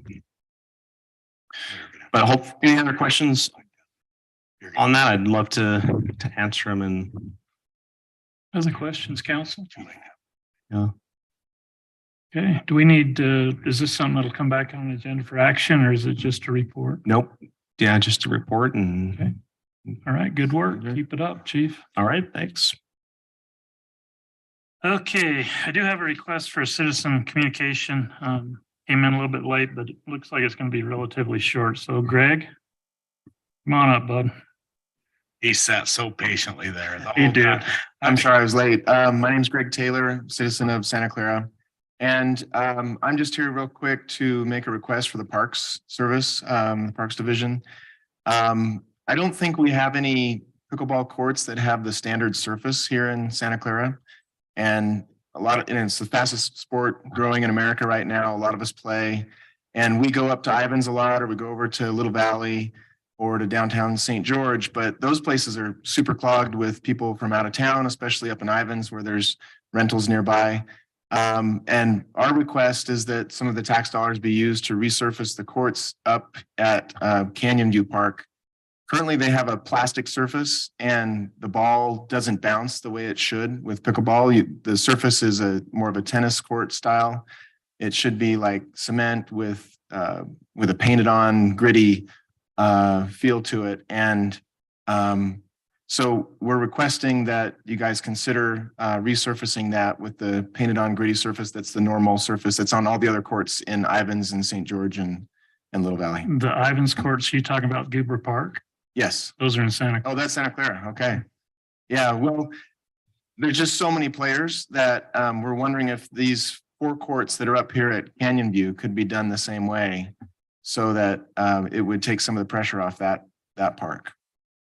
I know that when we put in the new surfacing up there, the reason for it is it was a tennis court conversion.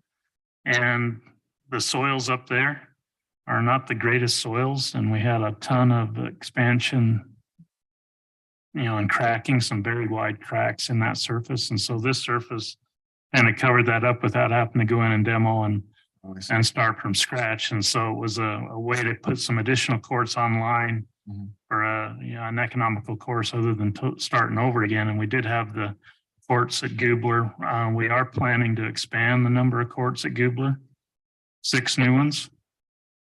So we do have plans to expand the courts up to Goobler. And so that's probably the answer to your question. Okay. When is that expansion going to happen? Okay. Soon as he has the money in his budget is the right answer.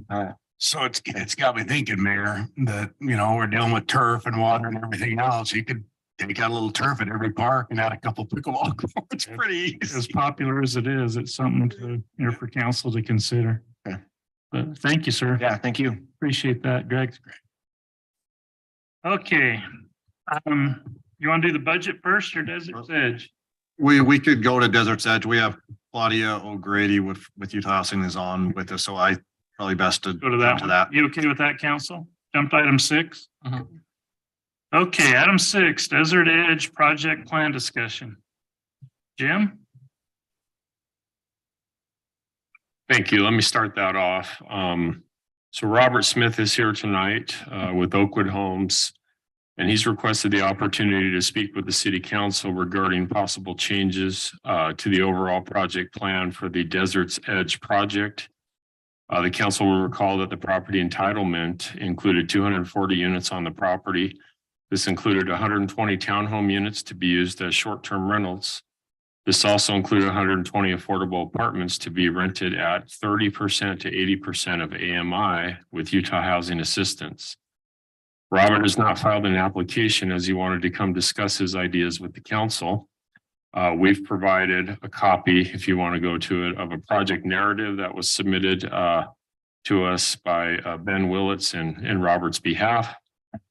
Some site drawings. So we've got the narrative, we've got some revised site drawings, and City Ordinance 2021-13 has been attached for review also and discussion. So I'm going to turn the time over here in a moment to Robert Smith and Ben Willits. They're both here. I also want to recognize Claudia O'Grady with Utah Housing Corp.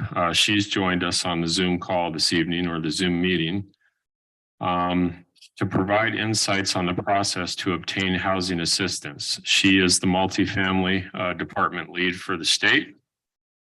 We've had some discussions about programs that have become available in this last year or for 2023, because there was a bit of a funding shortfall in 2021 and 2022 with the cost of construction and associated costs with having projects built. So we'd like to let her have the opportunity to discuss the program to the council as well as what's available. So at this point, I'll turn the time over to Robert, who's here this evening. Thanks.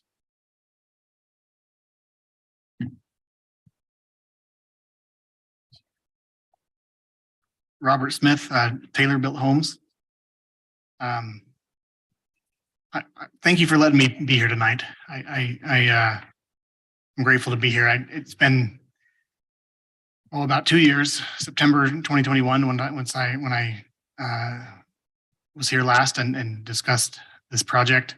I remember leaving here that night, getting in my car and yelling for joy, like screaming for joy, just how excited I was, how happy I was for those preliminary approvals for the affordable housing and the townhomes.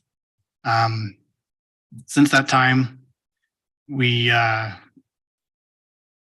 a lot of work designing, engineering the project, which before that in September of 2021, very little that was done. A lot of that was our best estimates, our best guesses. We didn't have full designs. We didn't have full engineering.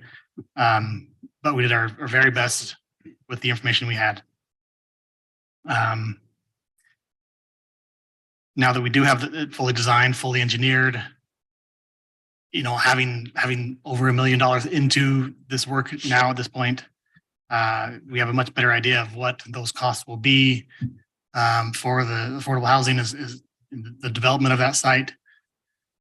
And it blew me away when we went and bid those buildings out at the cost of those buildings. We had multiple bidders bid those out. Commercial construction is not typically what my residential home construction company does. Anyway, we were blown away at just what those costs were. The tax credits that we were awarded then fell far short of what the cost would need to be to finance those buildings. And we looked at many different ways of value engineering those buildings. Can we go from a 3-story building to a 2-story building? Do fewer units? Can we change elements on the exterior of the buildings? On the interior, there are things we can do there. And I didn't want to cut corners. I didn't want to compromise the aesthetics of the design. So we're looking at any possible way we could to make this work. We have explored multiple options of additional financing. Olin Walker Fund is one primarily, which we are awarded that as well. We had those potential funds as well. One area that I didn't even know existed back 2 years ago, but it's depending on where your land is situated and where the project is situated, you can potentially qualify for what's called a difficult development area. I believe it's called DDA. And if you're in that geographical area, which as I understand it changes from year to year or every 2 years. But if you're in that area,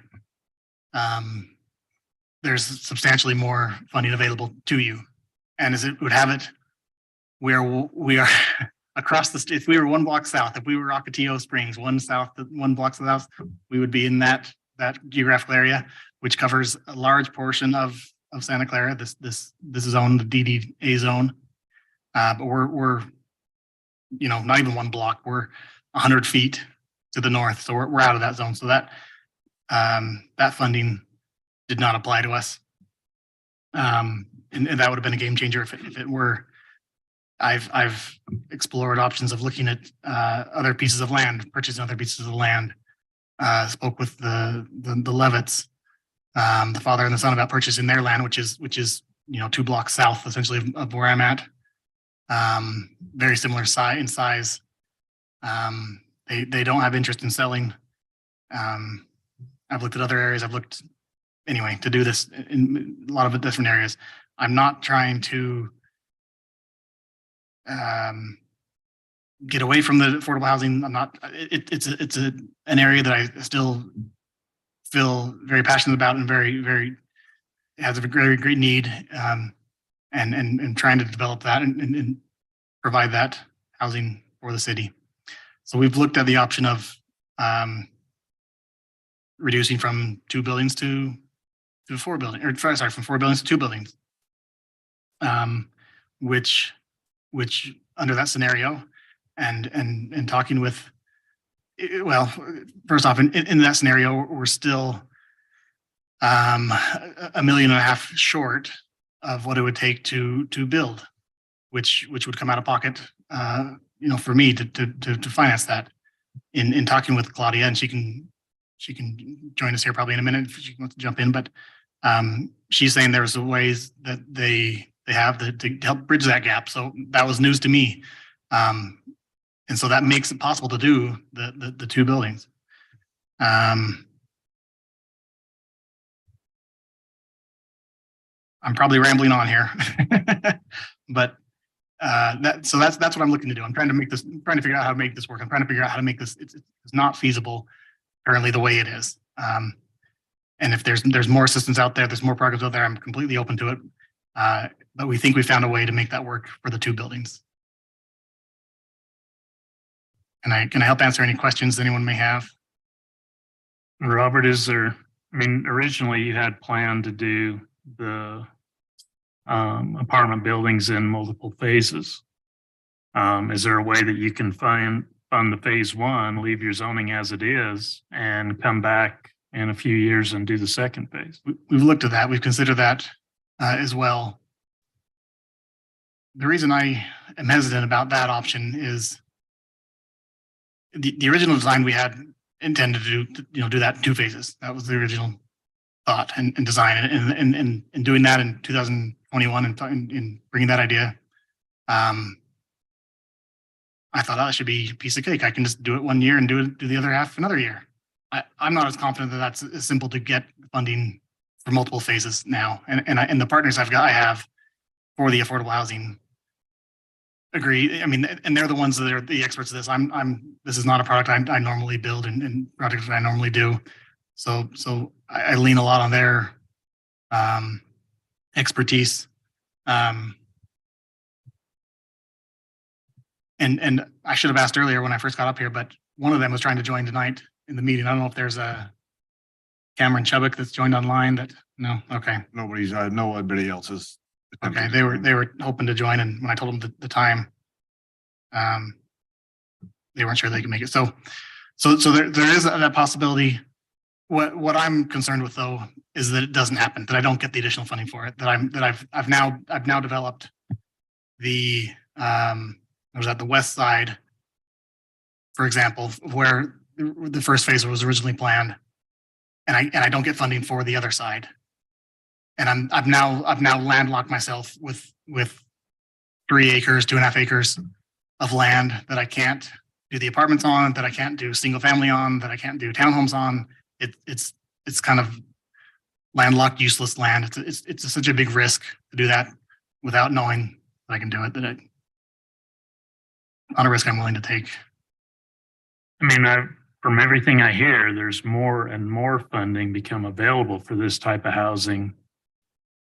More this year than last year. I anticipate more next year than this year. I can't talk to that, and Claudia can. This year is a special year that, as I understand it, where more benefits specifically, which yeah. Yeah, sure.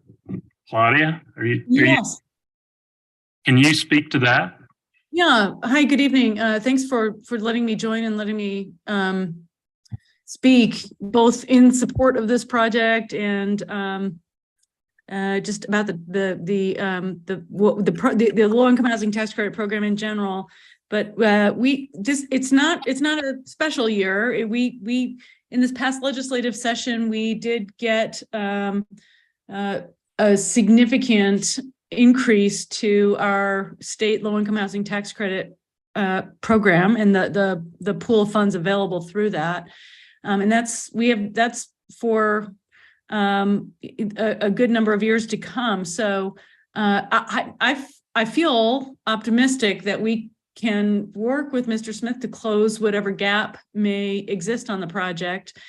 And I say that qualifying it by saying I have not seen his latest set of numbers, or I don't know what his projections are, but I feel and this is what I'm saying to a lot of our developers. I feel very confident that we'll have the resources this year and next year to be able to fund and support these projects and get them over the finish line with costs. Mr. Smith had an allocation of tax credits that he returned because in the inflationary environment, his costs went up and suddenly the costs really exceeded the sources that were available for the project. And a number of projects did that. I would say we had half a dozen projects that found themselves in that same unfortunate situation, and they returned their tax credits just as Mr. Smith did. But they came back in and applied for new resources, additional resources, because we increased the limits on our projects. And they were all awarded. Under the new higher limits available to projects, and they are all moving forward, and they're fully funded. So we hope. I don't want to. I'm always reluctant to step into the shoes of the developer, because I am not the developer. But I want to offer our support and just give some reassurance that we have a lot of resources available right now, and we would be beyond thrilled to get some affordable units in this area. Thank you, Claudia. Thank you. Council, comments, questions? I've just summary. So what's being proposed originally, and Jim, this would be Right. originally we had 240 units on the property, 120 townhomes, 120 apartments. Mhm. Yeah, which is, if I calculate 12.62 units per acre, if I do the math right on that. Well, it was approved at 12 units per acre. That's what the ordinance talks about. 2021-13, that's the maximum density is 12 units per acre. And I think there's been some back and forth, Mayor, help correct me if I'm wrong, but some back and forth on the size of the property. Yeah. In relation to the road dedication, but at the time we were told there was 20 acres of property. Actually, I remember the number of 20.09 comes to mind. Now, there could be less than 20 acres of property now. If that's the case, then as the project is developed, one of the phases may have to have less density, perhaps, because the maximum yield is 12 units per acre with the density bonus. And it was given in this case on a 1-for-1 ratio because of the affordable housing aspect. That's why the 120 units of short-term housing were approved, because they were matching it with 120 units of affordable, moderate income housing apartments, which the state keeps talking about over and over again. And actually, I met Claudia's boss, David, 2 weeks ago at a training at the Red Lion, because he was speaking at a session about housing affordability, low income, moderate income housing, because it's such a big deal. They had him come be part of a panel for an hour. So he linked me up with Claudia and we started talking, and that's why she was invited to attend tonight, because I spoke with her last week and she informed me that it was news to them at that time that Mr. Smith wasn't coming back to fund the phase 2. I know he previously had allocation or approval to phase the first 2 buildings of 60 units, but would have to go through the process again to phase 5 or 6, as he showed on his previous phasing plan. And so that's why we're here tonight, but yeah, no problem. I'm just trying to do the math as we had 240, if the acreage is us, I'm doing the same math on both. So, right. Which is 12.62, and assuming it's 20 acres, that would have been 12. Mm-hmm. Right now, we're reducing the apartments by half, now down to 60, increasing the townhomes by 12 at a density of 10.06 at the same math.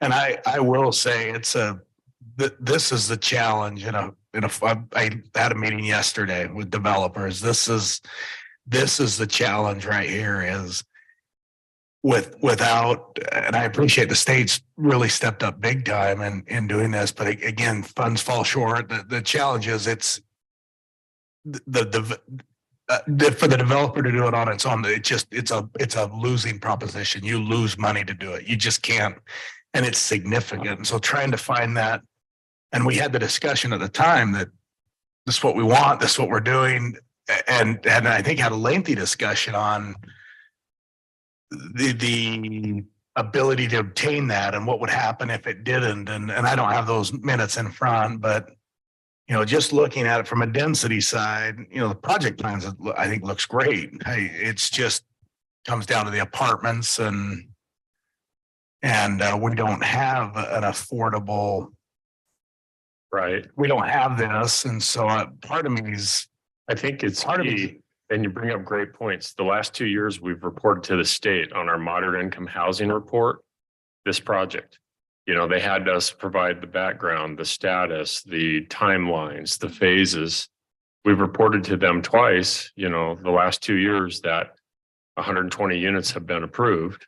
They were also part of that panel discussion. The Department of Workforce Services, who monitors the housing affordability for the state of Utah now. So we've reported those numbers the last 2 years, and now we're looking at potentially cutting that in half. That to me is a bit of an issue, you know, just dropping 60 affordable units because we don't have any other projects in the city that would qualify. This is the one. And it's my intent to come back. I said, this is very hard for me to get up here today and say, hey, look, we're wanting to make a change. We were here 2 years ago and we put together this plan. We felt good about the plan then. We since then got it engineered, got it designed, got it priced out, and we're blown away. We're still concerned with where construction costs will be in the future. We can't say, oh yeah, we can just apply to do it in another phase and get the funding and it'll be all right. I mean, I would have never guessed 2 years ago that we'd be in a situation today where we are. I would have never guessed we've had 9 interest rate hikes in a year and a half and the economy where it is. To Jim, to mention one thing to you, the application for next year's affordable housing, it comes out in June, July-ish type of that. So it probably was news to Claudia that we haven't applied yet, but we're waiting for that application to come out. There's a roundtable meeting in May 2nd that we'll be at, and then we'll wait for that application to come out, and then that's due in September. So they'll see that from us soon, and Claudia's aware of that. I guess just remind me, Sorry, I just wanted one last comment before I just got cut off a little bit, but my point was you're going from 12 per acre down to 10. You're reducing your affordable housing from 120. You're basically, we gave the 4 on 120 units. My opinion is I don't disagree. There's risk going, okay, we're going to try to get that funding for second phase next year, not knowing whether you're going to get it or not. And almost where this is our first project like this, I would love to see this project, whether it's 60 units or 120 units. I feel like there's some compromise there that there's a need for this. We can get to 60 units of affordable housing. I know it's down to 10 per acre. There's still a kind of we could argue, you could pull out units there if you wanted and do that, but we're going from 12 to 10. We're still getting an affordable component in there that may be a really good model. Again, we don't have a lot of land, but maybe South Hills, some other areas that this possibly could still go in. So that's where I was getting to, is the bonus density was given for that at 120. You're right, at a 1-to-1. Now we're looking at a 1-to-2 or 2-to-1, or however you look at it. And we've reduced the density by 2 units per acre. I don't know. I don't know if it's right or wrong, but that's how I see it. one of the questions I have is, wasn't the approval for this project was significantly tied to him getting a letter from the state that they qualified for affordable housing? Is that correct? And Claudia, have we got that? They got it. They had it. That was previous, before the zoning and project plan was approved. Wasn't it, Mayor and Matt, legal counsel? I think they had to provide that. Claudia? Yeah, yes. What we're saying now is that the funding for that is gone. Is that what we're talking about? I think there's 2 sides to this. The developers expressing, the bids or estimates that have been done, and they came in high. Construction costs came in high. But Claudia is expressing that their group has access to additional funding to fill that gap. And it's very likely that they can fill that gap to allow for both phases of affordable housing to be built. I know Brock was at a conference today with city managers where they heard about this as well. And he had written some numbers down, but there's quite a bit of money allocated to fill the gap, is what I'm being told. And she stated that the other half dozen developers that pulled out because of the situation have come back and been funded. That's what I heard. So and we'll reapply as well. That's what we'll have to do. Reapply. So are you asking for us to wait till that funding comes through? Or are you talking about amending the plan? Is that what you're asking for? We're asking to amend the plan. From Even what happens if you get the funding and could complete it as planned?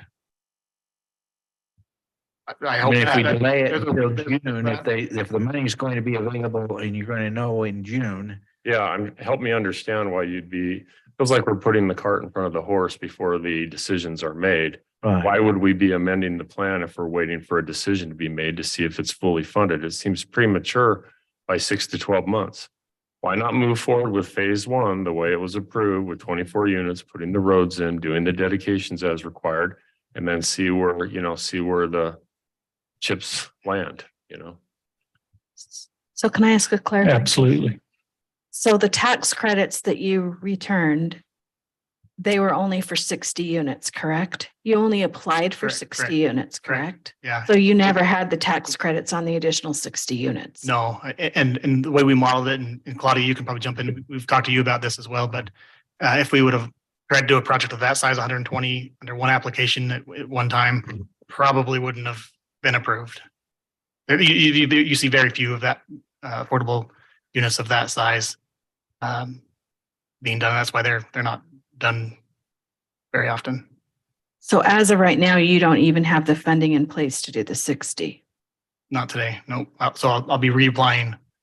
in June? Yeah, the application will come out in June, but we'll have the application by September. So it'll probably be by August, or not, I'm sorry, August, by December of this year, where we'd know whether or not because we feel very confident that we will get that. We think there are additional, we still believe there will be a gap, a shortage of $1.5 million, and that's where initially when I thought, how am I going to fund this $1.5 million gap? And was willing to still do the project. But to know that there potentially are additional resources that Claudia's made me aware of, great. That makes me all more comfortable to actually do it now. So Claudia, I have a question for you. Is a project of 120 units too large, or is that something you would consider? I mean, we would certainly consider it, but it's probably not feasible financially. So when Mr. Smith originally applied for tax credits, we had a limit, a per project limit of those tax credits of $1 million of annual credits, which actually amounts to $10 million of total tax credits. In the last round, we increased that limit to $1.5 million, which is 15 million of total tax credits. And this year we are proposing that we increase that to 2.5 million of annual credits, which is 25 million of total tax credits. So that could be, something on the order of $25 million of equity per project. If that is enough to do 120 units, great. I'm not really sure how like I said, I have not seen Mr. Smith's numbers, and so I don't know how that all breaks down for him, but it may be just too large a project to accomplish under that financing structure. He may be able to apply for, he could apply for 2 projects. He could, it's possible that we'll allow both that he apply for both phases in one round. We have not finalized our allocation plan at this point, and so that's still something that's under consideration. Thanks. Thank you.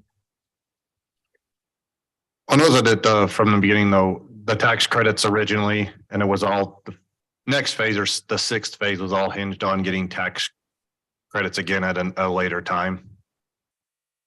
Sorry. The first 60, you went and got those tax credits. Correct. But phase 6 was all hinged on going back another time and asking for additional credits. Yeah. But since you've turned back those tax credits and now need to go reapply again and what I was told today, significant amounts of money have been put into the low income housing tax credits. A significant amount in ongoing funding, as even Claudia stated. So we have to go back and ask to get the first 60. And you could get the next 60 again when you go back in how many years that is down the road, 2 years, 3 years, whenever that is. So the question is why give up on the project when you could have the funding potentially? We don't know that yet, but that is also a risk in development that you take and was given to the city council. This is what I'm going to do. And we haven't got through phase one. And we want to change. And Well- change on the side that was the important part to the council. Wasn't the vacation rentals, wasn't the important part to the council. It was the low income, and that's what you want to remove. And so That's really where my concerns lie, is that the short-term rental on the other 120 was, in my mind, was given because you were bringing the 120 affordable units in. If I need to give up the short-term rental, like, okay, that's fine. I mean, I think that you probably would be giving up the short-term rental on the 120. I'm prepared to do that. I mean, I understand that. I'm not trying to take away from what it, like I said, 2 years ago, I would have never guessed we'd be in this situation today. I'm not trying to take away everything, but I'm trying to say mitigate my risk. There's millions and millions of dollars at stake for me financially that I'm not comfortable putting myself in that position to where I hope I could get funding as well. I don't know if I will though.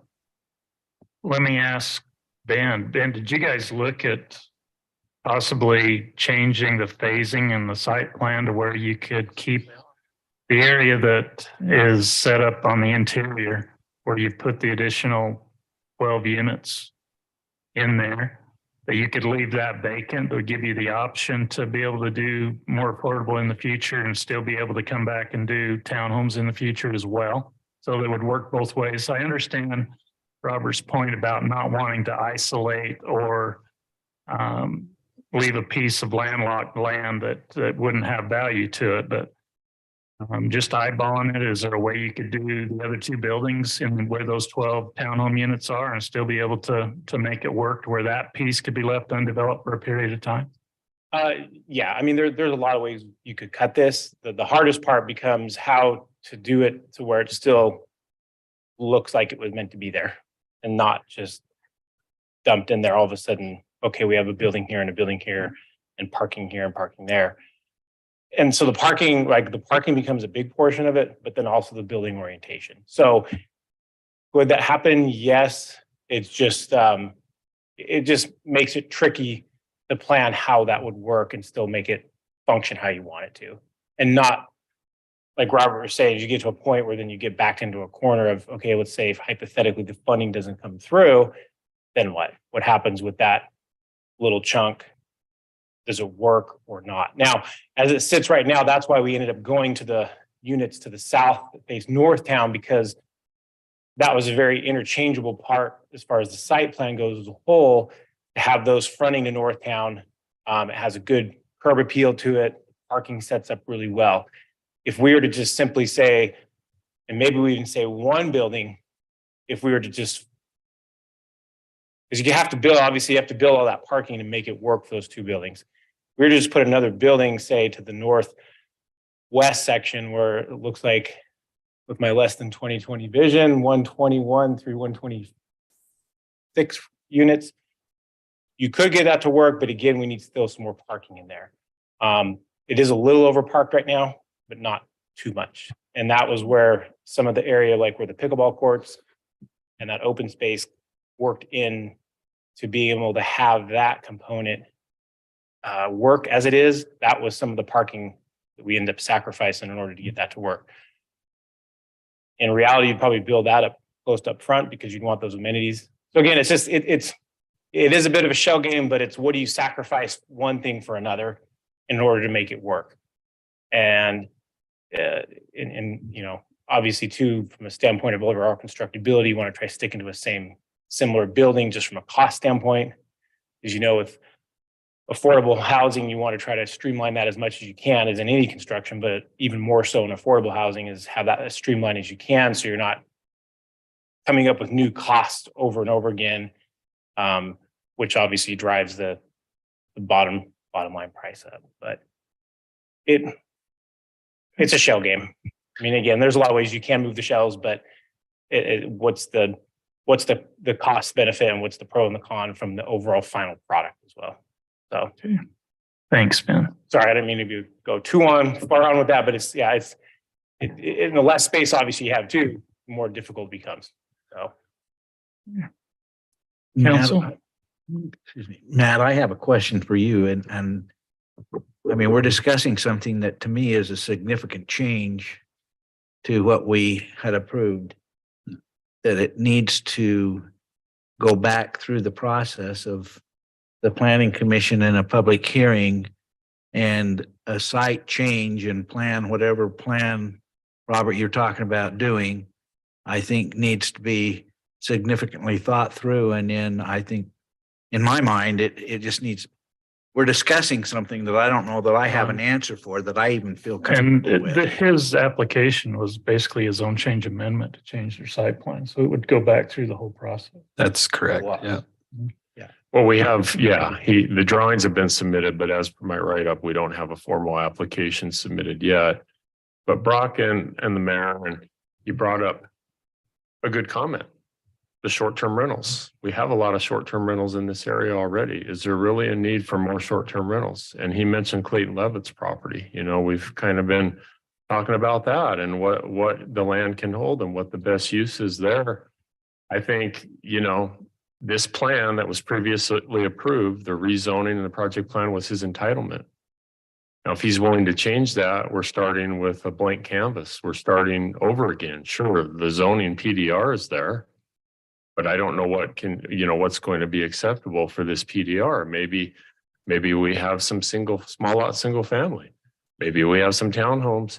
Maybe we have some apartments, allowing people to, move and different transitions in life and stay in the area and raise their family. But why would we do all townhomes and why would we do short-term rentals if the need's not there? I think we have our fair share, and we've had that discussion with the council recently. So it's, how you feel and how the planning commission, I mean, the whole thing is going to change. Council? I got some comments. I'll start. You've already said your 400 word limit. I'll go quick because it's already been covered. First off, I like the plan. I actually like it better than the other plan. And I'm going to cover Jim there too, because 120 affordable housing apartments, we don't have that. We never had that. So taking it down to 60 will give us a really good shot at seeing how it goes. It gives the applicant the best shot to get the funding he needs. He's confident he can get it. It sounds like we can get that. I totally agree that if the applicant's okay doing that and taking out the short-term rental, I think it gives us another housing need that we've got. So I look at the densities and I believe if that would have been the application originally, 60 affordable apartments under the Affordable Housing Act that fall into that with 130 or whatever it is that a single family or townhomes that aren't short-term rental, I believe we would have looked at that the same way. So now taking out the nightly rental probably changes how you look at some of those amenities and things like that. But I do like the amenities you got, and the overall plan I like the layout. I actually feel a little less anxiety knowing that we're going to go into affordable housing and the apartments at a smaller amount to give it. Let's see how it looks and feels in the neighborhoods and on that. And then I think that's I think that would be, if we're going back that way, I do agree. It's got to go back through the whole thing, but I don't disagree with what Jim said that, the nightly rental overlay was given on that condition. Well, let's just pull that. It still gives us a huge, that you could probably still apply for a bonus density with the way you design things and all that. And you still got affordable housing in there and the apartments in there, and we're going to keep that. But anyway, that's where I land on it. And I think it still gives us a big need and still, it cuts it in half, but it's 60 more than we've got. Lena? Comments? I don't know that I have too many. I'm wondering, I understand there's some risk to you as the developer. I I really like the idea of having those 120 units of affordable housing. I don't dislike the modified plan, but I do think the short-term rentals was given as a compensation and would for sure have to go away. I'd like to be able to see if there's some way we can keep the others, if we keep them all townhomes, if there's some way to keep them more affordable. Crystal? Really thought. My thoughts are along the same line, and I'd like to encourage housing in the area rather than short-term rentals. And so if that was gone away, I'm more willing to look at this, although I do feel like the 120 apartment units would have been great. But townhomes that can be, purchased by different level economic families, I guess, is something that's important to me. So Not investors. not investors, right? I would not want to see this all become owned by investors. Benny, anything else? I just, I don't mind the plan. I just believe that, I'm not sure that I would have given the density credit without the affordable housing. And to me, the affordable housing changing would also change the density credit as far as I'm concerned.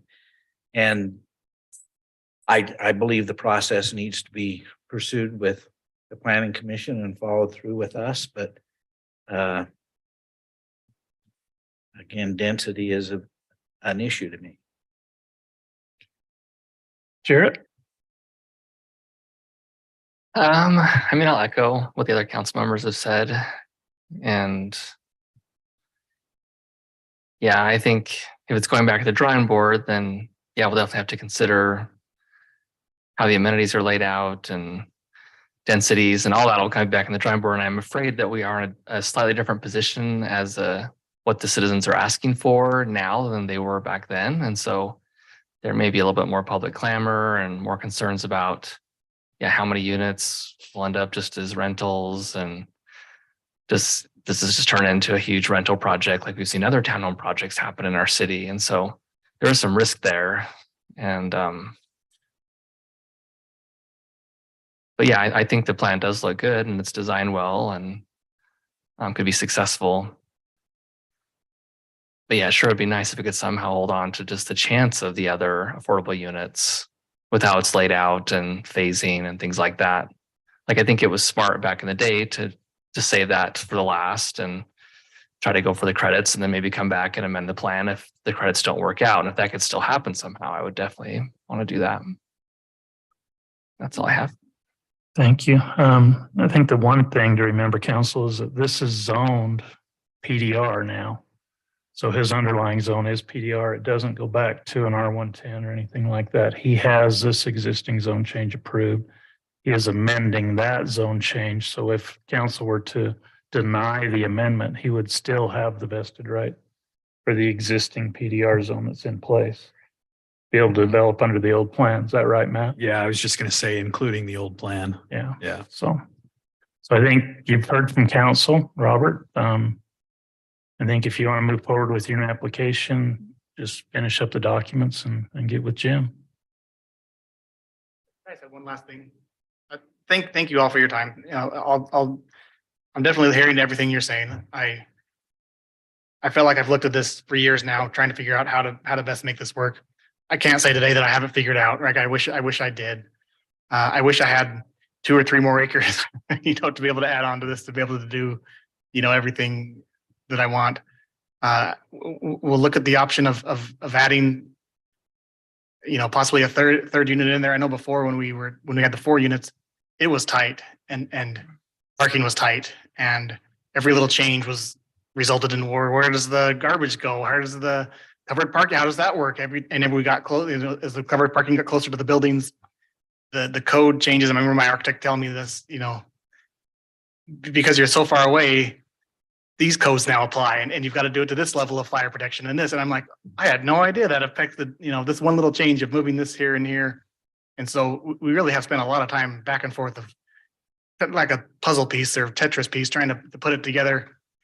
What I loved from this plan and this idea was it's so much more open to those in the affordable housing. I grew up across the street from apartments. We'd go over there weekly, moving people in and out of those places.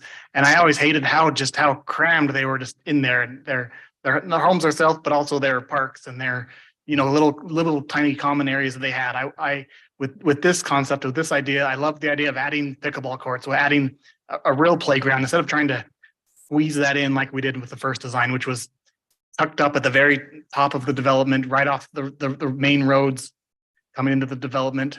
Have whether that turns into a grass area up there or not, we'll obviously be water conscious there, but having some space for people to go play has been important to me. And I feel like those in the affordable apartments don't typically get this level of amenities. I mean, every other project I've looked at, they don't. And I just feel like this allowed for this level, which the other conversion didn't. I hear the concerns on the nightly rentals. I'm fine with losing that. I mean, that's hard to lose because that adds a ton of value, and I get that. But I'm willing to give that up in hopes that we can find a compromise of amending this, the affordable housing parts here. So let us go back and consider, and everything that's been said today. Let us look at, some more Tetris, layout. But thank you. If there's no other questions, then thank you. One comment I did have is that when you separated the amenities so that they weren't using the shared amenities like in the existing, I really like that. I thought that was going to work out a lot better for you long-term and for the city long-term to not have those two very different projects sharing that amenity. So that was a good change. And the idea behind that the whole time was if someone in the affordable housing wanted to, essentially have two HOAs, wanted to pay extra and have access to those other amenities, great. Yeah. Doesn't make a lot of sense. So for an 80%, No, you might have paid an HOA fee. I don't want to exclude them and say, no, you're right here, but you can't do it. But if they could, they wanted to, or come by a HOA, purchase a day pass or something to have your birthday party there, have their whatever there, but have access to those great. Hey guys, thank you. Thank you. Can I make one more comment? You don't mind? I don't want to drag all this. This is just more Just pay by the word pay by the word. on your way No, out. believe me, I don't like to drag things on, but I've been working in the land planning business all over the West for 25 plus years now. And I just wanted, because this is a very pivotal point in communities such as this, is where you start getting into that crux of saying, okay, well, how do we preserve what we want from a community standpoint, the look, the feel, all that thing, but how do we also approach the affordable housing component? Because as communities grow, especially places such as Southern Utah, and I've lived in many other areas similar to this that are very desirable. People move in, and what happens? Prices go up. Prices go up, what happens? Well, it becomes very, very difficult for the average person. Our kids, my kids could not afford to live here. Most of your kids couldn't afford to live here either. I don't want them living in my basement forever. So with that, there's certain components, and this is just some food for thought because we're having this discussion, which is great, but there's only a handful of things that really can happen when costs get so out of control. Land costs, building costs, interest rates, all those things, is we have to make changes in how we approach these projects. Density is number one.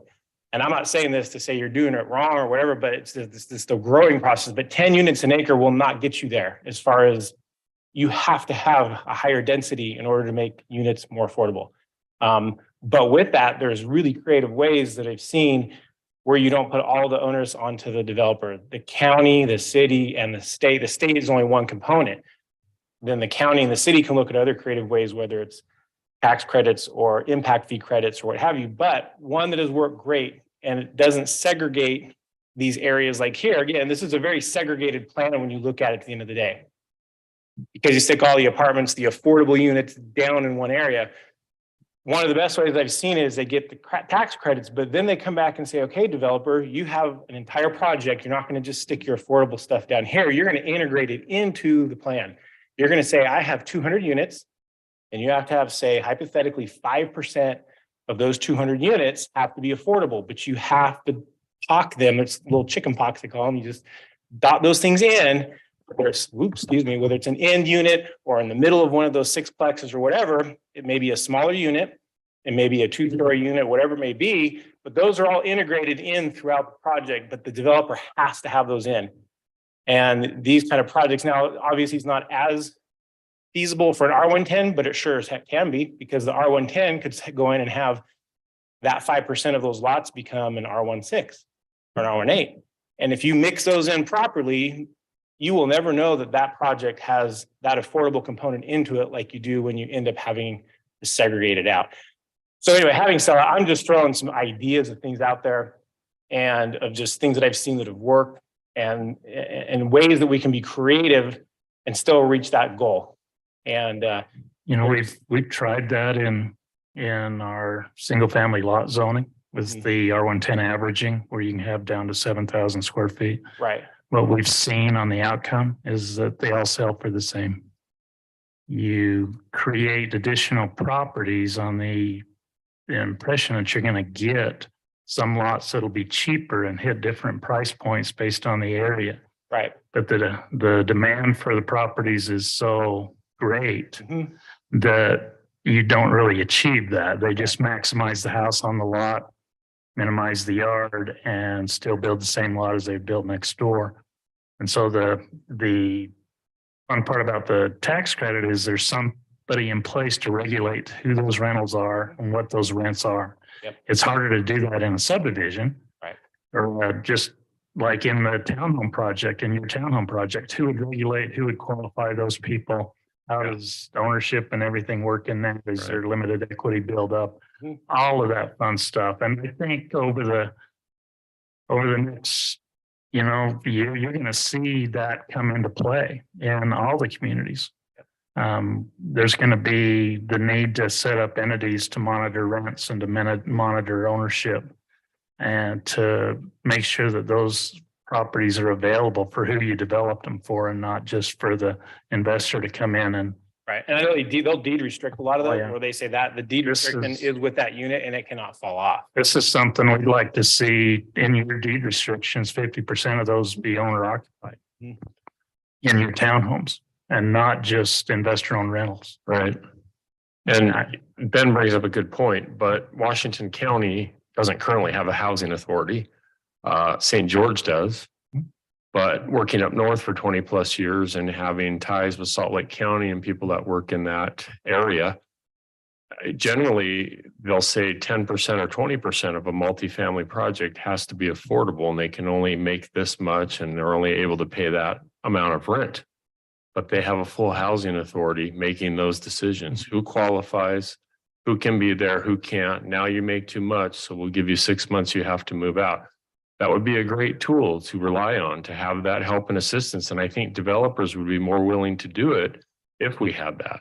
Since we don't have that, we need to just say, okay, we've approved this density, 100 units, 10% of the units are going to be affordable, 50% of AMI. You need to create a owners association and provide proof of that on a yearly basis, something like that. We don't have that housing authority that other larger counties have. And I think we've talked about getting one going through 5 county. Yeah. But I think we're doing pretty good with some multifamily, some of the projects we have here in our smaller community. We've done quite a bit. There's been a real push up north towards communities that aren't doing any multifamily. The smallest lot they're doing is a 1/4 acre or a 1/2 acre. So we've got a good amount of townhome and multifamily. We just don't have that apartment project yet. We're limited. We're going to get 1 or 2 likely. So. Okay, thank you, Ben. Good suggestions. Thank you, Robert. Okay. Oh, and that's the part that Mark stuck around for, talking about the budget. Yep. And we were gonna give planning commission, salary and bonus. Don't worry about it. Don't worry about it.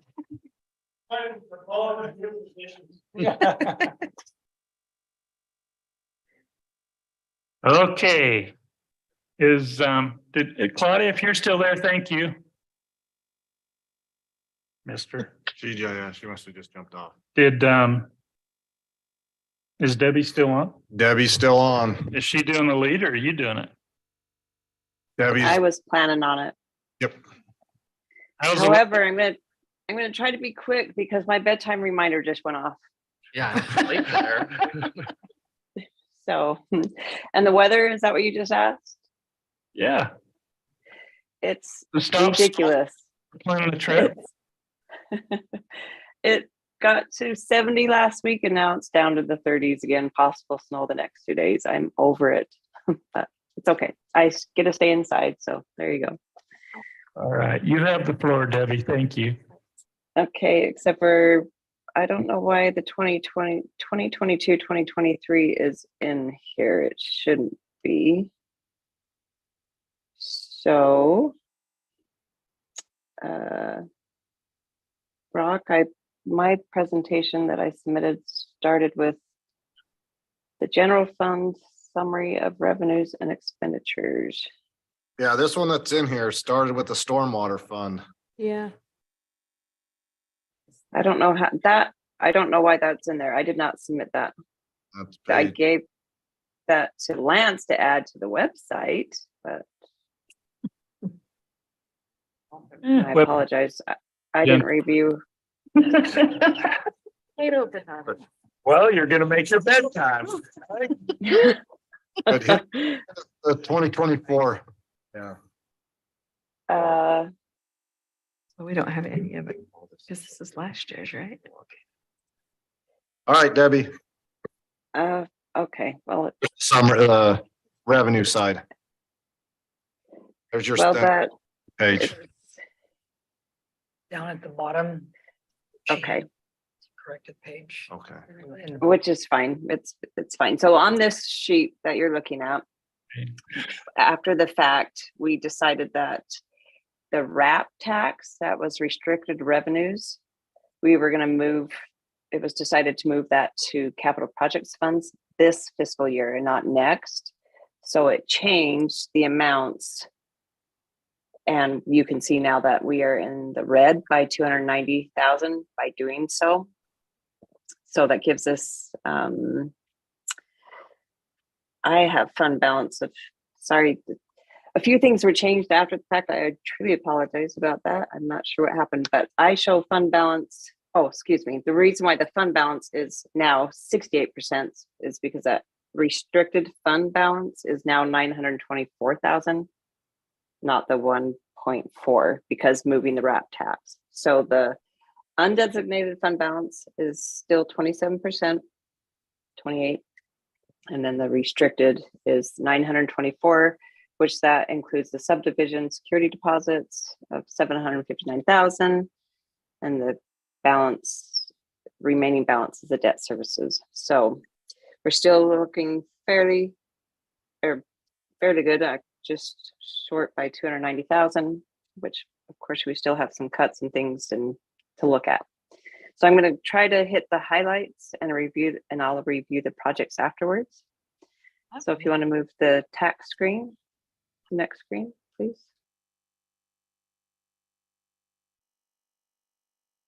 But it's only one. All right. Sorry, what'd you say? Thing within the revenues that you want to hit on. Yeah, yep. That's exactly it. So, all right. So on taxes, we're still trending with the forecast of trending up, which is about 8% increase over last year. Many of the revenue and taxes below are estimated from prior years because, you know, my magic globe is always off. But so moving to license and permits section, we are estimating 55 building permits. But as you know, it's hard to estimate that since they are based off of gross area and square footage.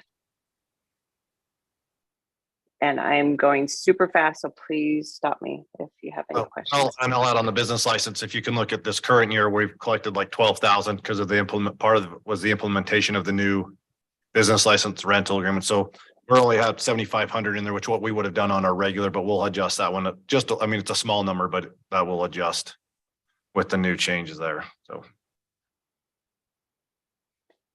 As far as the intergovernmental revenue, 330,000 was budgeted for this year, and I believe it was from Washington County, which was something in the fire department. I don't know where we stand on that. I don't know if we'll get that or not. And I have no idea why the court revenue was budgeted so high for last year. So I went off of historical and lowered it quite a bit. And then the Ivans Fire EMS reimbursement is up due to their budget being higher this year. This coming budget year is the same percentage split between Ivans and Santa Clara. Ivans pays 56% and we pay 44% of the police budget and the fire EMS. Charges for service. The ambulance service charges revenue is down, and that's due to us. So we originally had an expense line in the fire EMS budget itself, which was our payment that we reimburse Ivans for. So any of the ambulance revenue that we receive, we pay them 50%. So instead of having it under fire's budget, it made sense to just net it out of this ambulance service charges. So that's why it's reduced, because we only get to keep 50% of the revenue received from ambulance services. So that's no longer in the fire budget. Moving on to miscellaneous revenue. Fines and forfeitures, nothing there notable to my knowledge. Miscellaneous revenue is up with the higher paying interest rates on our different savings accounts with the state, PTIF, and Mountain America Credit Union. We recently, Brock set up a meeting with Jake that since Mountain America is now in Santa Clara, they came and, gave us their spill, and they are able to pay us a 0.25% higher than the state, which is the PTIF. So we moved our general savings account from the state/PTIF to Mountain America Credit Union. And so that is a very great deal. We're, of course, supporting our local credit union, and that's a great rate. So they will always pay a 0.25% higher. Moving on to transfers. So transfers, in that it was edited, that 494 that's in the column was the RAP tax. So that's been removed and it's now 259,000. And this section is based on the different costs that hit the general fund, but then they're split between the different enterprise funds to share the cost of operations rather than all being hit in the general fund. And before we move on, any questions? On the credit union or our deposits and Go ahead, Mayor, sorry. credit union. Well, yeah, FDIC, yeah, we're slightly above the 250,000. So are they not insured? No. No. They are. They are reputable savings. They're on the money market management act or whatever. They are on there. They're approved. Lena probably could speak more to this, but I mean, the FDIC is, I believe, up to 250,000. Now, granted, if something went sideways. A credit union's not FDIC, it's SIPC. All right. But Go up. FYI, it's a little bit different. And I'm not sure, but Was Silicon Valley Bank on that same list? I don't want to go there. The fighters on that one, even, I mean, they said everybody would be made whole. If it's a They are on the approved list, I promise. But if it's not a federally insured Insured. credit union, That's correct. it is not insured. For And I don't know if a municipality has an exception. There's eight ownership categories. And I would have to see if a municipality is an exception to one of those ownership categories. I'll check tomorrow. I'll let you know. I want to know what the rate is. It's 0.25% higher, but 0.25% of what? It's 4 point something right now. Very.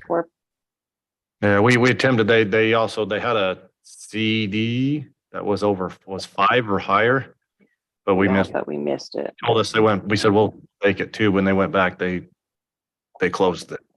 Yeah, they only were taking a certain amount of money and they had it filled, so. But it's a money market account, you said, right? Yeah, it's liquid. We can Yes. anytime. It's great. so. Yeah. 4%. Yeah, and it's liquid. So Correct, 100% liquid. actually Ivan's, I believe is going to move due to us making the move. So they are, I think they were at one of the conferences this week there to promote that they are able to pay the municipalities higher percent than the state. So like I said, they are on the approved lenders for the money market. I can't say that for some reason, sorry. But everybody, any further questions? Are we okay to go on? Yes, ma'am. Okay, Brock, if you'll go to the expenses. Okay, on the general fund under court. So throughout the different departments, we have built in a 4% pay increase in the payroll numbers. And then there's a 1.1% increase in health insurance, which is minimal given our historical increases. So that's great news. And the court also has the new judge's salary in there as well. So other than that, there's not much to note there. Again, I'm just going to high level run through this. So admin, nothing to note that I foresee.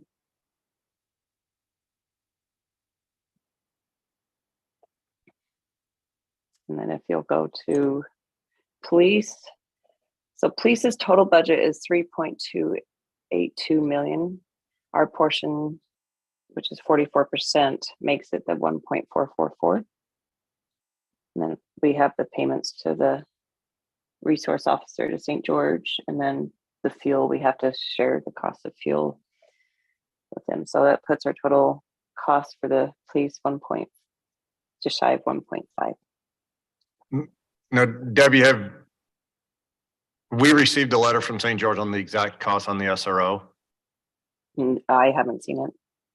So St. George, that's a cost that we pay to St. George for the Snow Canyon High School SRO there. So they send us a statement usually soon and says, here's what it's going to be for that officer. So that number. They emailed that, Brock? I don't recall. I think it usually comes in the mail. It was as a letter. Usually from like Tiffany LaJoyce over there. So we should be seeing it here soon. Do we get money from St. George Ivans for Lava Ridge? Ivans would have to send them that bill but I do believe they do the same thing and say how many of the students at Lava Ridge are St. George residents, and so there should be a revenue, which should be an offset to what the total cost is for us. Yeah, on the police budget, they have a line for that where it reduces our expenses. All right, moving forward to the fire department. Right now in the employee payroll piece, there's 17 full-time employees and 15 part-time, which are also like Rand and the chief was referring to as far as what are they called? They're not temporary, but they're only called out if needed. Why can't I? I'm sorry. It is past my bedtime. I apologize. I'm so tired. But The wildland vehicle fire repair, we're budgeting 88,000 where we haven't budgeted anything else. Is there a reason? let me get to that really quick. So his total budget is a 2.853, and I believe he's discussed that during earlier meetings with Ivans and stuff. And he's requested a different general ledger account structure, but it won't go into place until 7/1. And so I just tried to gauge where it made sense with our old general ledger account structure. So that 88, is that what was your question, right, Denny? Right. It is made up of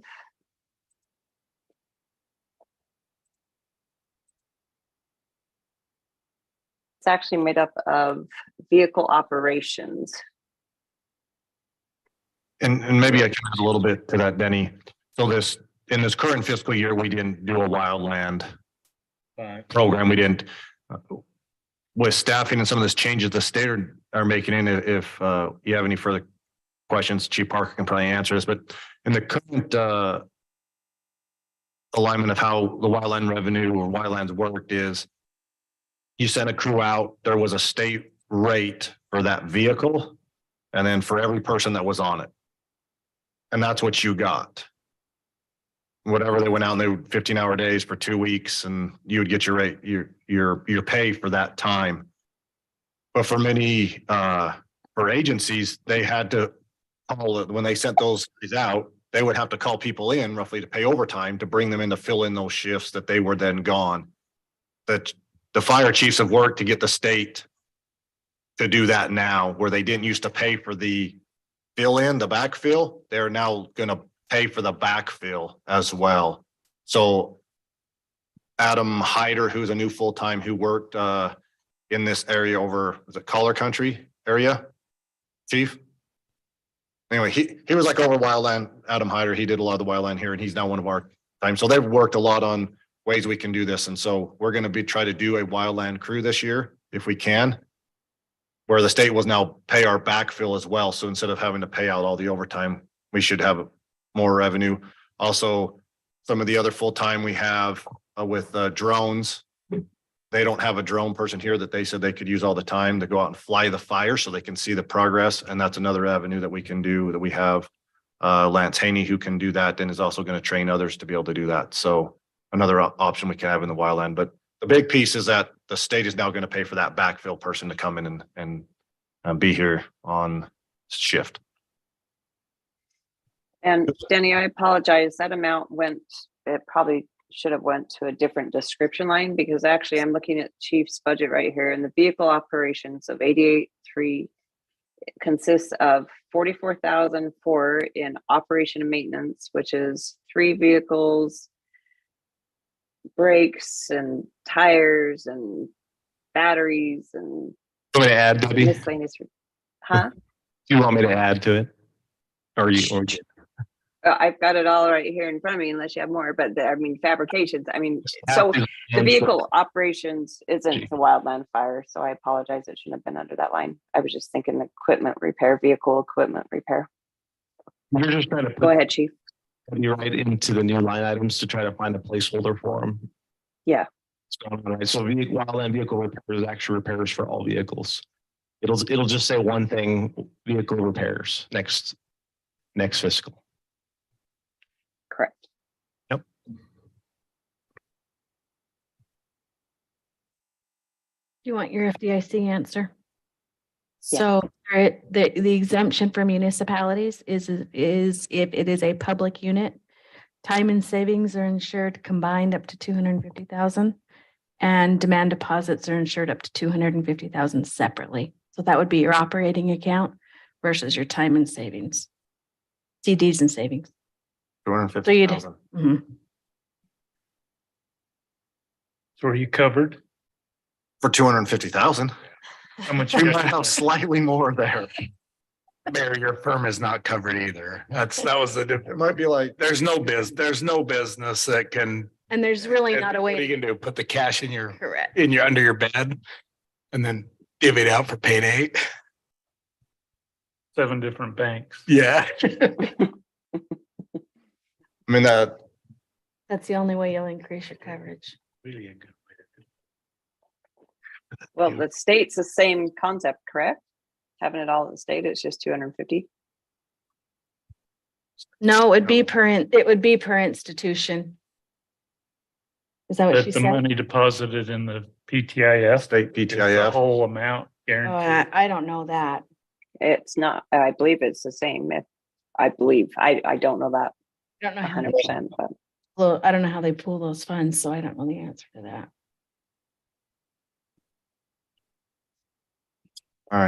all right, moving on. Thank you, Lena. let me know if I need to move money back. All right, Leave 200. the building. Oh, go ahead. I didn't catch that, sorry. Probably best. On the building maintenance supplies has 450 or 45,000, and it's budgeted for service and repair of electrical, HVAC, plumbing system, elevator repairs and inspection, fire alarm, sprinkler inspections and repairs, janitorial equipment and supplies.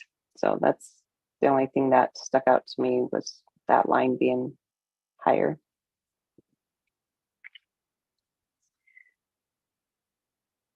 Public Works. In the projects, I'll go ahead and review all projects, capital projects and all that after the fact. So I'm just going to talk about the other stuff briefly. There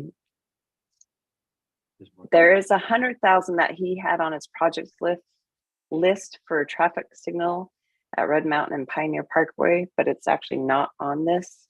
So Dustin and I briefly spoke about it. We were going to get with Brock and see how we wanted to move forward with that. And on the bonds, I believe the reason why I didn't budget anything there is because of the refunding and the combining of Village Bank and Chapel Street Bridge, right, Brock? That's why nothing's in there. I know him and I discussed it, so I will make sure that I get the bond payments in the accurate places. Yeah, so on the bond payments, there was a 50,000 that was from the 2012 Heights water and everything project that was 2012. That was only a 10-year bond. That one is now, portion of it, 500,000 is now paid off. The rest of it from the Sycamore Crossing Bridge is impact fee eligible. So I believe it was put under impact fees to be paid out through there. That's why it's not in here under the general fund. Got it. Except for the expenses hit here this current year. So I'm assuming I need to move that, correct? Yeah. You can say, okay. Okay. Parks. So last year, the budget under the projects was the BMX. That's 691,000. It was budgeted there. The expense and the revenue that we're expected to receive from the county this year, we moved it down to budget through the capital projects fund itself. So that's why you don't see any improvements as far as the BMX under parks, because it's under capital improvements. So other than that, there's nothing in parks to report. Swiss days, same, again, just used my crystal ball to try to figure out what the best budget would be. Same with economic development. And then under economic development, you can see the total general fund expenditure of 10 million. Yikes. Any questions so far? Again?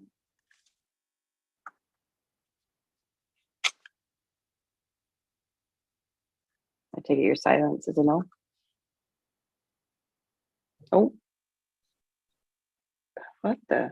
Special revenue funds upside down. It's just not in my document, so I don't know what the hey happened there. Sorry, I don't. All right. Yeah, next. I guess the ARPA. Oh, go ahead. So I guess just the heading is wrong on page. one that said stormwater on parks. Yeah, that's actually parks. Yeah. Okay. So I don't know what happened, you guys. Looks fine on mine, so I don't know. Oh, you're right. I missed that one completely. Sorry. Thank you, Jared. Okay. So on the special revenue fund, I didn't have an added expense account in there. So actually with the different, it's parks, and there's funds being spent there. So there's only 54,000 left of the ARPA funds to spend. And I believe we put some of Vineyard Drive or something there. That's, I know. Yeah. So we have 54,000 left of the ARPA funds to spend. I don't know if the plan how to spend those, but. Ay. Impact fees. They're based off of the 55 building permit number. So it's down a bit from last year. I think we did 100. And they're in that 48, the 4100, 810, the first one that says principal on bonds. That's the streets. 4100 is street. So you see the bond for 136,000 should be for your Sycamore Crossing. Thank you, Brock.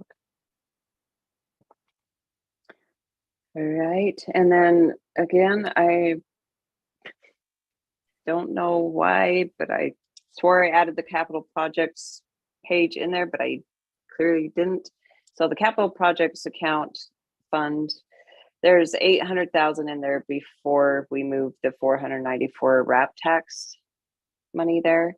So there's 1.3, approximately 1.3 in there to spend. And right now it's allocated for 300,000 for the Vineyard Drive and $1 million for the BMX park.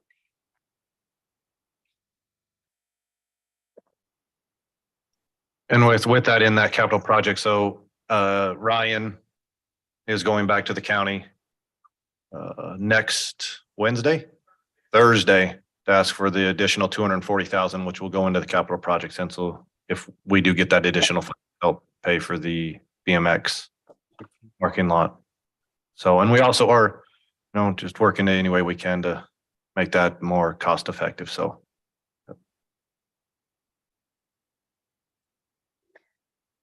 All right, moving on to water, unless there's any other questions. All right, water, you can see the revenue is expected to be at 2.3. The expenses are higher. As you can see, last budget year, they were higher. So to make it balanced, we had to pull from the fund balance. This year, the deficit is 700,000. If you move to the expenses, so the revenue is 2.3, the expenses are beneath or next page. Or And the main. So are go we ahead. debt with the water rates? $716,000 deficit. What is that? Isn't that Vineyard? Some of your deficit on your water. So In with that, like Well, they'll have a portion of it. One of the big parts, and I don't have it in front of me but on improvements there, improvements are 853,000. Potentially, I'll cover that. might be a two or Debbie to hit on what those exactly are. They could be impact fee eligible. I mean, different in the enterprise funds. So water, sewer, storm, and power. The impact fees and your expenses are all kind of lumped into your regular, looking like your expenditures. Whereas on the general fund, you have all your department expenditure funds, and then you have the actual cap or your impact fee fund, which kind of separated them. So inside here, you could have an impact fee eligible project and it would just show up under this, and what doesn't separate it out. We just try to let you know, okay, this is 853,000, what's impact fee eligible potentially. So are we increasing our reserves or decreasing our reserves in the water fund? That would be a decrease. However, on the, sorry, Go ahead, Debbie. on the enterprise funds, you can't look at just the fund balance as being if they're in the hole or if they're, in the positive, because the enterprise funds, you have to take into account everything. You have to take into account all cash, receivables, generators. I'm referring to power because power is even worse. You have to take in consideration of all assets less all liabilities when looking at the actual, it's like a business. You have to look at everything. So you can't just look at that number and be like, oh, we're in the water department's going under, under by 700-something thousand. So I probably shouldn't even put that there as far as the difference, but But how are we covering it? So if it's we're not looking at it that way. How's it being paid for? Well, this picture doesn't give you a true picture. It doesn't show you all the different assets that we have in the fund. This is literally just revenue. You don't see the full balance sheet on it here. So within this budget, so if, as we work through this, here in our preliminary stages, as we're going through this, right now, if this was today, we would be using fund balance to fill that gap today was the day we had to adopt the budget. Here have that revenue shortfall, we would be using fund balance. Whereas like last year, you can see last year we were 285,000 we used to fill on through fund balance. So if today was the day, it would be $717,000. But we'll keep working over the next month before we bring back the tentative budget to shrink that gap and then figure out what that is. So Well, it begs the question, are our water rates too low?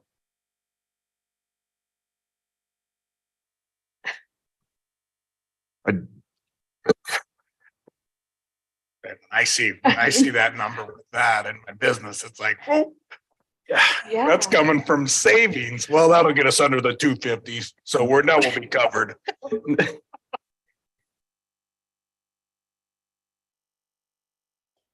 Well, and you can see on the water revenue, the metered water sales to date, which would be the end of March. We're only at 1.3. We had budgeted over 2 million.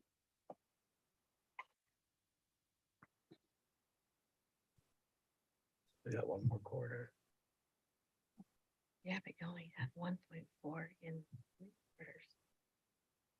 Yeah, I mean, the big water use comes now 7 through July. or 300. Yeah, you're And- not gonna hit. and water uses, I mean, with the winter we had, less water has been used. You haven't That's had to turn your sprinklers on. There's your Right. conservation right there. That's That's my we're question. seeing the negative side of conservation. That's all. We're gonna be negative. 300 short We're on it. not selling it. Yeah. Are we covering costs? It's a yes or no question. Well, Can I get back to you? I mean, well,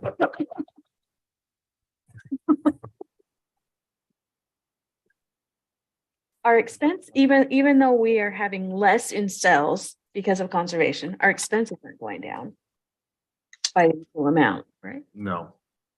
Yeah. So we're probably short. But it is that improvements we need to figure out, the 853,000, because that would swing it a lot. What exactly that is. A lot of that was that secondary irrigation line that you wanted me to put in there for Crestview Elementary. That's 500,000 of that.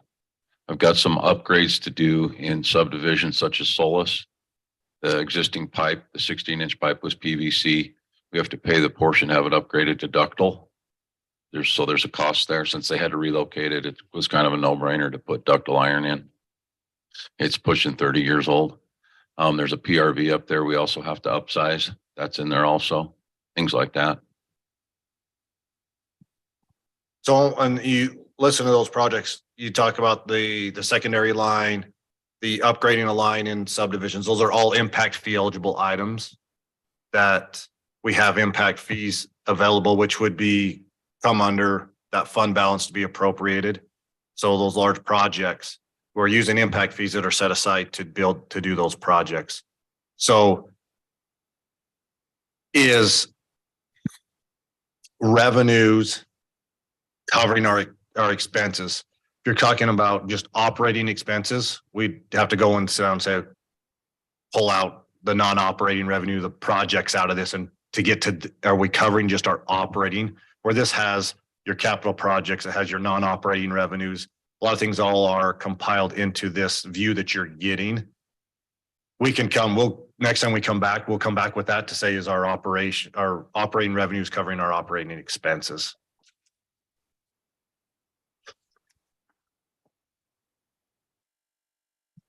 Keep going, Deb. Okay. Oh. Sewer, thankfully sewer's doing good.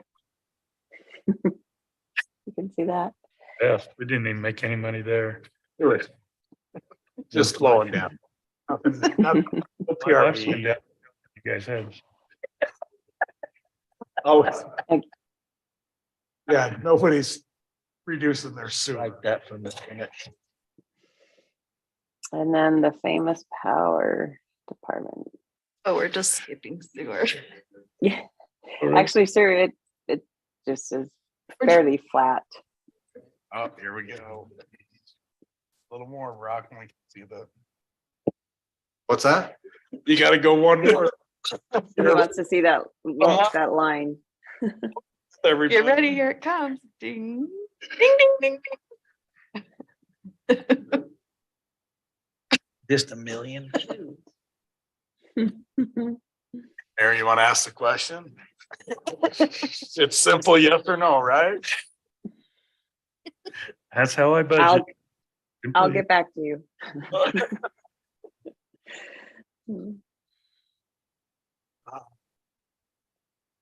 No, one of the big things that you'll see in here as you look here down towards the bottom, it's your 950, your power purchase to UAMPS. I mean, you look at last year's budget was at 2.5 million and what cost went to right now. We're currently at 3.5. She hasn't budgeted 4 million. That still is, we don't know. I mean, as you listen to the UAMPS today, I mean, I didn't get a state for that last bit on future, but you listen to it, there's just uncertainty. I mean, who knows where prices are going to go. I mean, seeing where natural gas was up at over $8, now it's down at 2.5. I mean, don't know for sure where that will ultimately end up.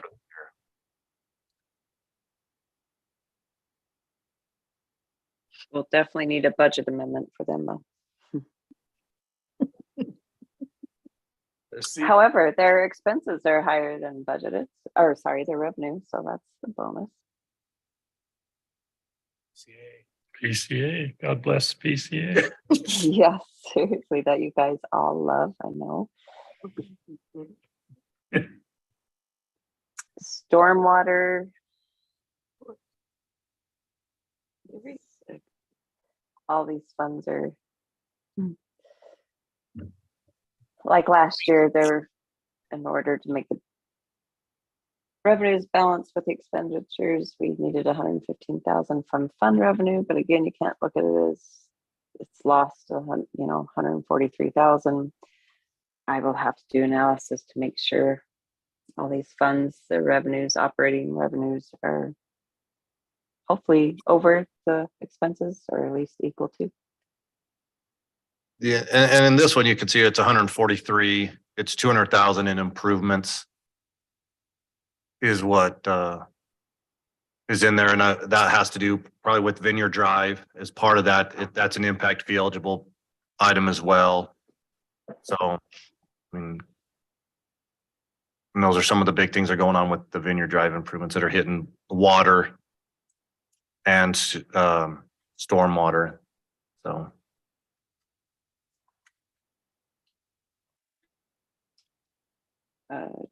Anything else, Debbie? I was just going to go over the projects equipments. Do you have it? No, I do not. It's What in. the hey? Okay. Oh, Right there. Oh, never mind. Oh.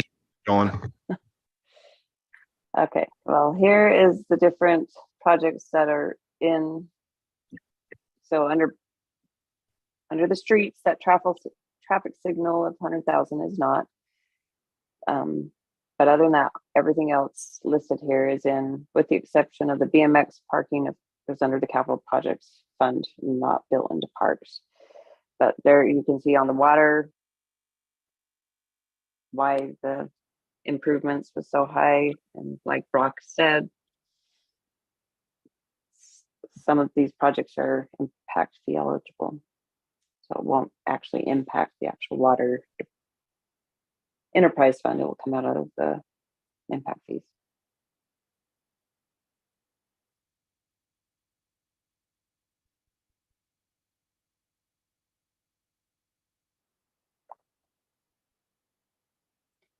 Any questions in reviewing those?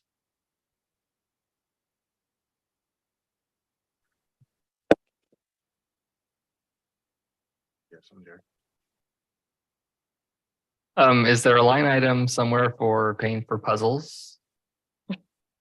And like any That I other believe, requests? I believe that's gonna hit this year. So this is just next year's project. I Okay. believe, right? Our down payment went, or I know we've already paid for the down payment. We'll probably have to put something in for the puzzles. The down payments has been made. I don't know when the second, or it was 50%. I don't know when that will be due. So it's another 37,000. And then we'll have to buy the puzzles, so. Okay. Just put it in power. It's so bad, we won't even. I feel like they're going to pay. So They're gonna Right. be revenue generate. they're actually going to help the power department or something. They may pull power. Get out of it. Yeah, we'll find. Yeah, we'll put something in on both sides, puzzles on the expense side. We'll find a line item and put it where it go probably. And then on where it would go revenue wise, so. Now, my other question was just on council requests from the budget retreat. Did any of that make it into the budget? Yeah, we've been working on a number of them. Directors have kind of divvied out who's over that and working on that, so. What specific one are? I don't remember everyone else's, but I'm just curious if you made it into the budget. Mine made it. Vineyard Drive's been all the way through there. Good job, Dustin. You made it. I know. So I know, I'm trying to think, stuff with the mural on Santa Clara Drive we've been working on, but that's also had working on some issues with ownership and an agreement that the council has with the owner of that, Cohen. They actually, there's an agreement there, so we're having to do some work there to work on that. I know the mural for the tunnel, I've had a discussion at the high school to work on when the students come back in August. I went and talked with one of the vice principals. They thought it was a great idea. So we'll get with the art teacher come August, September. A few of the students have been working on it early. Just on their own time. Well, there's skate parks. I mean, it's on the radar. Biggest is location. Where do we put the skate park? I would say skate park. It's on there. We're losing it.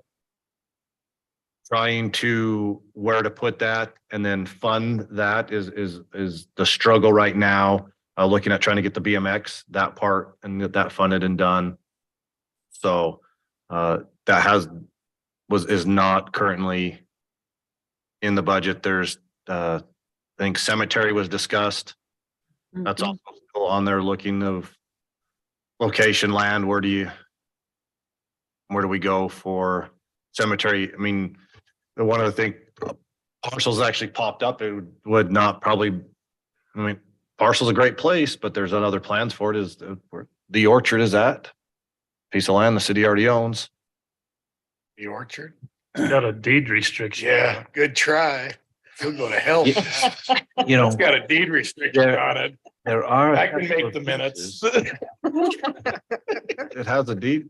Yeah, you forget what we. Cannot be a cemetery. As much as I want a cemetery, that cannot be a cemetery. We would all be You there can try, Brock. soon. What about South Hill? South Hills? I South mean, Hills? Doing our PNP. Yeah. South Hills, we already worked a big one up there. Hard to dig graves when you got this much soil. yeah, no, We could put them above ground. That's how they used to do it. Yeah. Said it worked. Yeah. but I mean, that might be the more affordable land, as you could incorporate it into a development or. I think it's gonna be hard to find something around town. Yeah, there's just not. Yeah. Land goes, so. Anybody, what else was, remember The one I thing, have it in front of me. Oh, go we ahead. got retaining along Little League. I know we've got to get a design done there. Yep. Is that, and I don't think that'll be a budget item. I think we can, because the bricks there and it might, but I've got Wayne Rogers working on a design right now for me. He said he'd just donate it since he's used to have a lot to do with Little League. And then we'll do the labor. I talked to Brock about it, but I think we're gonna wait till Little League season's over. Yeah. And they're so tied up on Vineyard Drive right now that that'd be better timing for us. Yeah. But yeah, that's on the radar. Okay, I just got asked that yesterday, so. Yeah, and I think, Why is and this? I don't know, the only thing in the long, that I've concerned that I've shared with Dustin is I just wonder if there's actually pending design, if there's enough blocks. There's not. So, I can tell you that right now. Okay. I know Blake's like, we did it, but he got about halfway. okay. So we're gonna, I think you're gonna need more. I walked it with Wayne Rogers, and a lot of that, we only need 1 or 2 blocks. There was one area we may have to go 3, but it's, once you go walk the slope, it's not a lot to retain there It just, in certain areas. counted what he had, and it didn't seem like he even had the length, or maybe you do, so. We measured it out and it was enough to go 2 blocks high the whole distance I stand correct. with what they provided. But we'll see. The other thing that was on the list was Jarrett's, which is the website.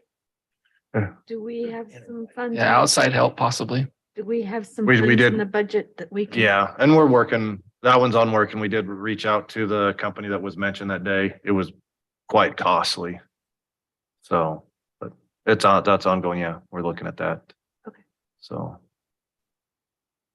Then my other question was, in the parks budget, is there a budget for trees and starting to get going on the orchard? Is that in this year's budget? I don't remember exactly. I just got a call from Jim Entz wondering, can we go? I thought from my understanding back when it was just removed that it was told we needed to let it sit for multiple years. Ryan can maybe verify, but that's what I remember. Everything was sprayed and killed and the trees were down, we were told we need to give it at least 18 months. The soil to rejuvenate before we even thought about planting anything again. So nothing's in this coming year's budget. It would be for the 25-year budgets when we're looking at having anything in there. I do think, Jared, on that, we need to all hammer out a plan, like something Right. makes me a little nervous, like, here we go. And just, So we're saying it's gonna sit empty for a whole Like- nother season? Mhm. Really? We should probably get with Jim on that and just double check. That was the recommendation we were given when we took it down and sprayed it. So it would, yeah. Oh, and at the time, even Jim, he even agreed with that, so. Jared, And he's aware of it. I know he's ready to get going, but he was aware of it. When was it the spraying got finished? Do we know? I off the top of my That head, was, I'm trying to remember, September. it was the end of harvest. when they- Yeah, they Would've been planted a full harvest of, so it was October, November. September and October, somewhere in that area. We're just like 6 months in at this So point. like Mhm. 8 months ago is not? Yeah. Very. Interesting. Okay. That's good to know. Debbie, one question I have as we go through, and you're not to there yet, but in the license and permits, the building permit fees show a $345,000 deficit. Again, it's because we are going by lower permits as well as it's hard to gauge because this year we had large permits come, so the actual is quite a bit higher than we budgeted. So it's super hard to know what the square footage and what we'll actually receive in the building permits fees because it varies on what the Right at the piece bottom. is. Page 1. You're talking about licenses and permits. Yeah. So on the revenue side, Well, it's in the building permit.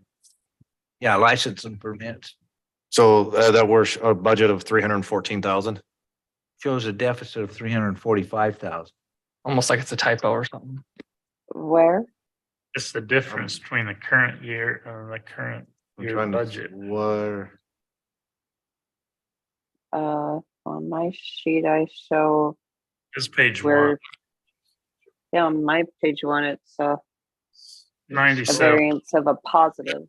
so that's in, Well, it's the difference between here and here. so this is what our budget was. Right. This is what we've collected. So the difference is 345,000. So we've collected $345,000 more than we budgeted in this current fiscal year. It has parentheses, makes it look like it's a deficit. It's just how. Yeah, accountants are all screwed up.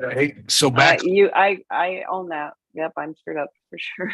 It is squirrely, why? Because usually when you have the parentheses, you think it's a deficit, but it's not. We've collected that much more. That's what my wife tells me. Brock, Ryan, I do think we're gonna want to put trees in that budget. Cause you're gonna want to plant a year from right now. At least your first planting. That's full 18 months.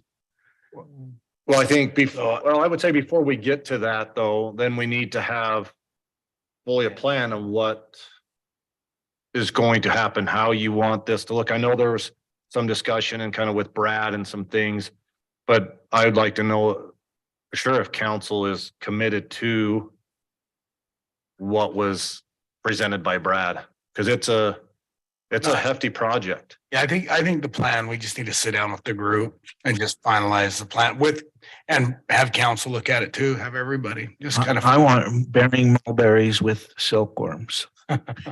You can have those all over. They're all on the heights.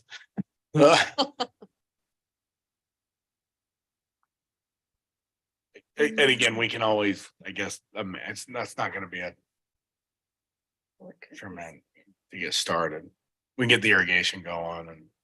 Yeah, we can look at adding something in there preliminary just and have a number in there that would hopefully cover, but come bring back and work on the plan before we get into that. So, and that plan doesn't have to be hard before we do the budget. We can put some money in that would hopefully would cover what we need. So no problem. Okay. Anything else, Deb? Just current financials were attached at the tail end, which it looks like Brock's got up. So we're looking good this fiscal year as far as according to budget. And to answer your question, as far as if you go to, I don't know what page it would be for you, but the water fund, it shows you income from operations and then operating expenses. So current year to date, we're 63,000 higher in expenses than revenue collected in the water fund.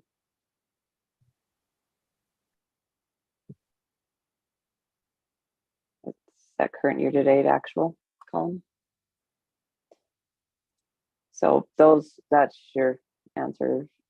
Sewer, you have 738 in revenue. Operating expenses only 560, so that fund's looking good. Go ahead. Was someone going to say something? Nope. Okay. Any other questions for Deb, council? It's got to be late back there, Deb. I told you before we even started, it was past my bedtime, hence why I'm mumbling. But 15 minutes. Yep. It's on a countdown, so we got to hurry reports. Thank you. Okay, thanks, guys. Appreciate your time. Gotcha. Thank you for your good work. Yeah. Always room for improvement, but definitely gonna do it. So thanks, you guys. Appreciate it. Okay, staff reports. Ryan. Yeah, as you've been driving around, you probably noticed all of these shop local banners are up. We got all the ones downtown up on Monday. Monday, Gary had to weld a bunch of brackets together so we could get the ones up on Pioneer, but they went up yesterday. We've got 30 banners up. Friday, they're gonna start setting up across the street for Shakespeare in the Park. And just a reminder, Saturday at Canyon View at 5 o'clock is our Movie in the Park event starts. So if you want a hot dog and popcorn and cotton candy and watch a movie, come hang out. That's all I've got. You have any questions for me? And the movie is, Minions, The Rise of Gru. but here's a good one. We can see it again. It's fun. Braveheart wasn't as well received last year. Thanks, Ryan. Gary? thanks for those that could attend the toolkit today. There's some pretty good information on the how gas is affecting the power prices and everything. It was really good information. We'll be able to use that in our visit with the residents at our town hall meeting. Nebo is got a different gas purchase, so our Nebo prices have come down quite a bit. It's about $32 a megawatt hour. So Nebo is going to be a lot more steady resource for us. I told you before, we were looking at a 5-year gas purchase with UAMPS for all the cities that have generators. And it won't work out as a big group just because of the dynamics where each utility is located. They're at different delivery points. And so it won't work out for the best for everybody. So we're looking at doing an individual purchase for gas, more of a long term than just through UAMPS.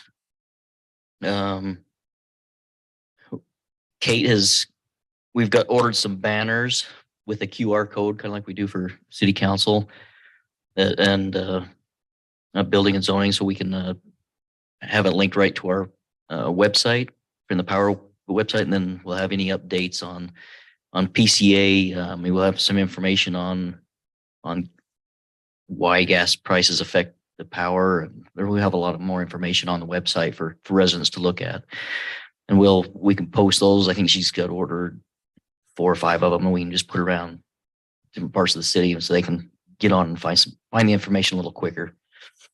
My crew's been down on Vineyard Drive trying to get that overhead line moved to the underground so we can get those poles out of the way so I can get the curb gutter and sidewalk poured. So I think they finished up today. I think there's just a little bit of work left to do. We got to wait until TDS comes in and get their lines off those poles to pull the poles out, but they've been noticed a couple of months ago and still haven't seen them come in. So we're going to put some pressure on them to. I've got a saw.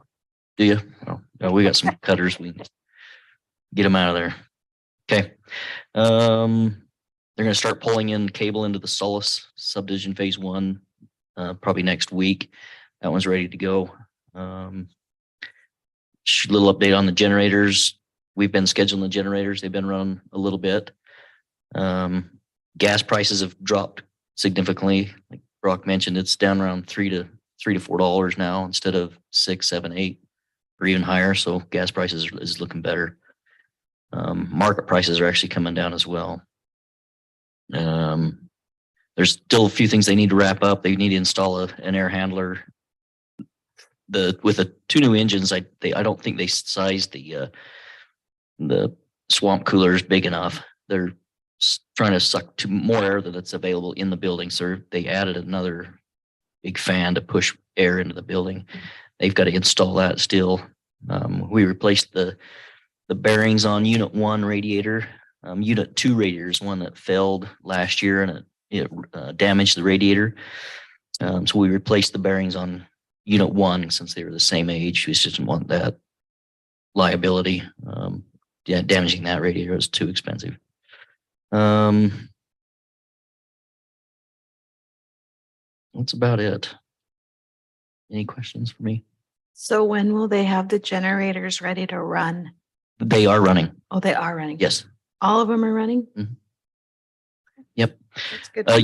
Unit 1, when they were doing the load bank testing, they couldn't get to run like it should be. I get the full output out of it. It was only getting like 1850 to 1900. It should be getting 19 and a half. So when they did a little investigation, they found a cracked intake on one of the turbos. And so the flange was cracked, and so it was sucking air. It was losing air or pressure from the turbo, so it wasn't getting all the output. So we've got the parts ordered to replace that. So, but other than that, they're ready to go. On again, there's pros and cons on locking in a price on natural gas, but does it? I mean, what's your gut telling you? It's tough. I mean, the natural gas market, who knows what's going on, there's more being exported than we're actually probably using. So just getting more money of it more money out of it, sending it to Europe with the Ukraine war. I mean, they're not producing it. So there's a high need in Europe and they're not getting it from Ukraine. And so a lot of the US companies are sending it there and they're getting a lot of money out of it. That's what's driving the prices up with us, a lot of it. So, but who knows what's going to happen in the future? It's hard to say. I'm leaning towards making a purchase. If we can get it down to, like today, it was like 305. If we can get it down around there, I think that might be a good bet to lock in at that if we can. What do you run at that price? I mean, what's your production for your generators at that, just roughly?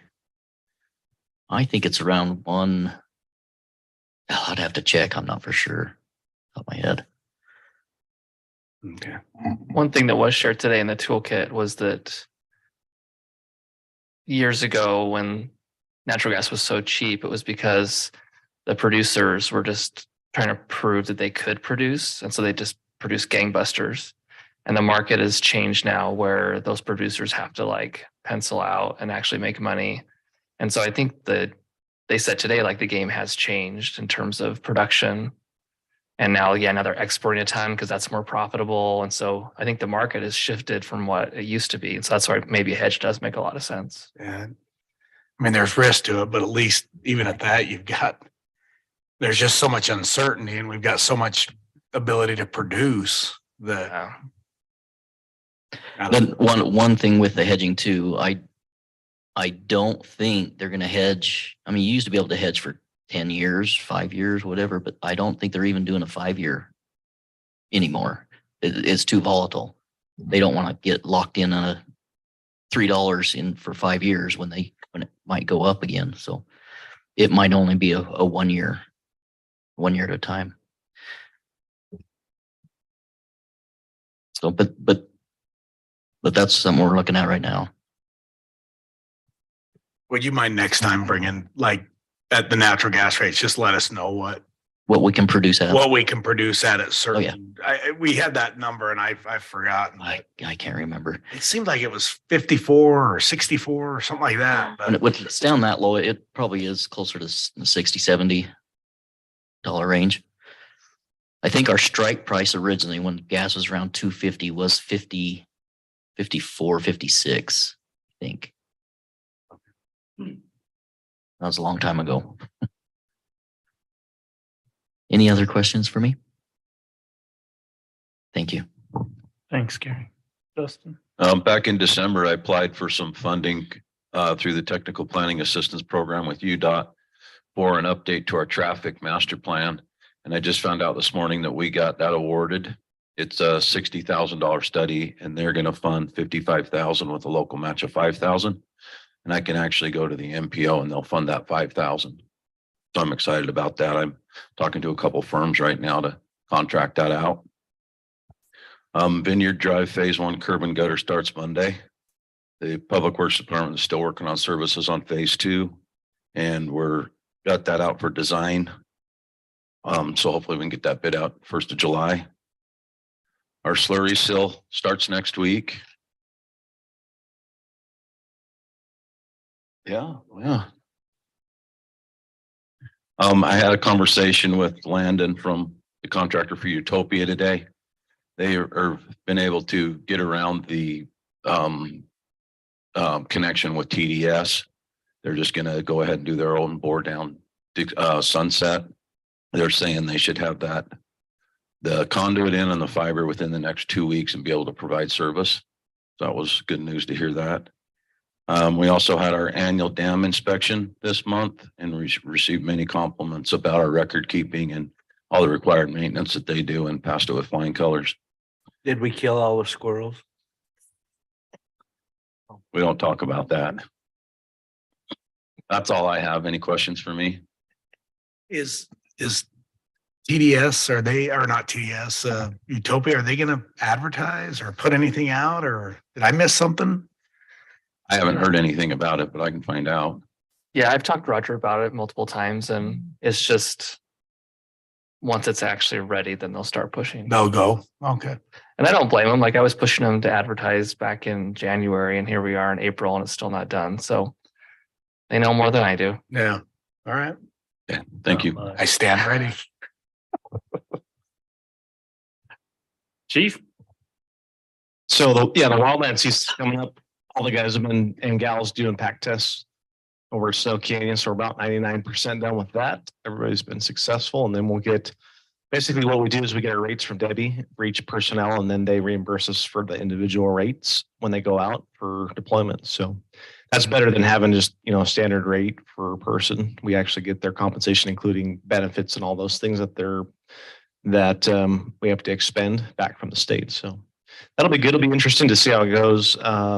And the resources that go out might be the little brush truck. It might be a type 3, depends on what they need. So, but Ty and Adam are doing a good job with that, managing that. So personnel wise, we have 2, I think you guys know, but we have, I think it's a total of 4 people in paramedic school. So 2 of them are full-time that we've put to school, and then the other 2 have done it on their own through various called Mojave Valley, and then up at the East Valley. I think it's up in Cedar City, that new school up there. So tech school. That should be done hopefully November, December. Colin's been busy with Black Desert. They've done over 350 people up there, all their staff. I think it's called CIRQ or CIRC, the company. Met with their management and did a full kind of emergency response drill. So that's where Lance has been able to go out there with the drone and fly over that area. And then we develop a map. We work with their staff engineers, and we develop maps as they start building on the project, so we can figure out where, if it's on hole 8, where is that, right? So we need to figure that out. And you guys have been out there. It's difficult to navigate. So that mapping's been good. And then some cooperator stuff. Met with Chief Flowers, Sheriff Brooksby, and then Dameron Valley, just different interrelational, moving on these calls, the search and rescue calls to the gunlock calls, going out there, just trying to get coordinated with that. So we did have, I'm sure you've seen a couple of articles, but calls where, one lady fell almost 50 feet in like a slot canyon. It was a pretty difficult extraction. So, but it's been busy. We've run about 130 calls, which puts us on pace right around that number would put us into the 2000s, but we'll probably be around 1,600, and we'll see what Black Desert does. They're supposed to, the reports is 125,000 people there for an event like a PGA Tour or something was the numbers we got from Con. So everything else is running turnkey. We moved on. I won't go into too much detail, but a lot of our stuff over to the digital, like our fleet maintenance. We've done ID barcodes for each of the vehicle. We're kind of able to track maintenance a lot better that way. Some cool things that Lance has done. So guess I'll stop there. Anything for me? On Black Desert, we've kicked the ladder truck down the road for a long time, but the reality is you're going to need one when that opens, doesn't it? Aren't you? All right. So let's say we spend $2 million to get this truck on the ISO, it gave us 1.25 points, really nothing. But for operations, yes, absolutely. We can't get up and a lot of the stuff like their cranes that expect us to do crane rescues, we're going to use UHP for that. Our guys could do the scaffolding, we could call search and rescue, but we really don't. The minimum equipment we bought it's going to be challenging. So yes, but that ladder truck, yeah. Will your equipment reach the roof of the building when it's what's built? Currently, no, we don't have anything. We'd call, St. George over if they're available. Ladder 21, the downtown station. But yeah, we're working on that. I just got actually an email from Utah Tech, the students that are doing the grant. So he just did. I didn't read it right now, but they're going for that ladder truck. I was like, hey, let's go for something like tactical response vests. It's more attainable, but they're going for the ladder truck. So we'll see. But they do make them. There's 3 other vendors that make them to fit in the Rachel station. So we don't need to build a station. That's what I was in my previous was like, hey, ladder truck fit in the station. How'd that happen? Well, there's 3 other vendors that make them a certain length that we need. The vendor that we have locally doesn't do that. But so we can get in the station. That's not an issue. So just expect big expense. So. All right. I'm sure with the PGA golf event out there that St. George City and Washington County will write us a check for the ladder truck based on the impacts of the event. and what they're seeing in sales tax and hotel tax, right? I was gonna say, there's gotta be some way to, what's too bad that we didn't get with Ivans and when they did the pit and negotiate something as part of it, so. Jim? Yeah, I'll try to be brief. We've got a lot going on. As Ryan mentioned, we have the Shop Local Week next week. That's for the week of April 24th through 29th with the City Alliance. The banners, we got those were put up. And so thank you for the effort there to get that done. Myself and Kate have been working quite a bit on this with the students and Professor Aaron Ortiz. But as far as the Shop Local stuff goes, we have the Mayor for the Day event. That's on Friday, April 28th. The big item on Friday, April 28th is the Night Out Shopping event from 6 to 9 p.m. at Buck's Ace Hardware. There'll be music, there'll be food, and 10 or 12 businesses are coming. As of yesterday, I don't have the list before me, but we do have some businesses in the community that want to be part of the event. We'll be putting tables and chairs and some tents up. I've been talking with Buck's son, Bryson, about the setup and all, the logistics. We'll be setting up at 4 o'clock. The event will be from 6 to 9, and then hopefully we can take down between 9 and 10. Another event we have with another professor and students will be the small business workshops that are occurring here next week, Monday, Tuesday, and Wednesday night in the banquet room from 5 to 7:30 p.m. A number of businesses have registered to attend that and receive training from the professor and students. So that's another item. As you can see, there's quite a bit going on based on the items we discussed here during the work meeting tonight. We have more items coming to you next week, as well as items going to Planning Commission next week, and then coming to you soon thereafter. So it's quite a bit going on right now. And so we're excited for these events with the Shop Local. Hopefully they will be well received and well attended. Thanks. Thanks, Jim. Brock?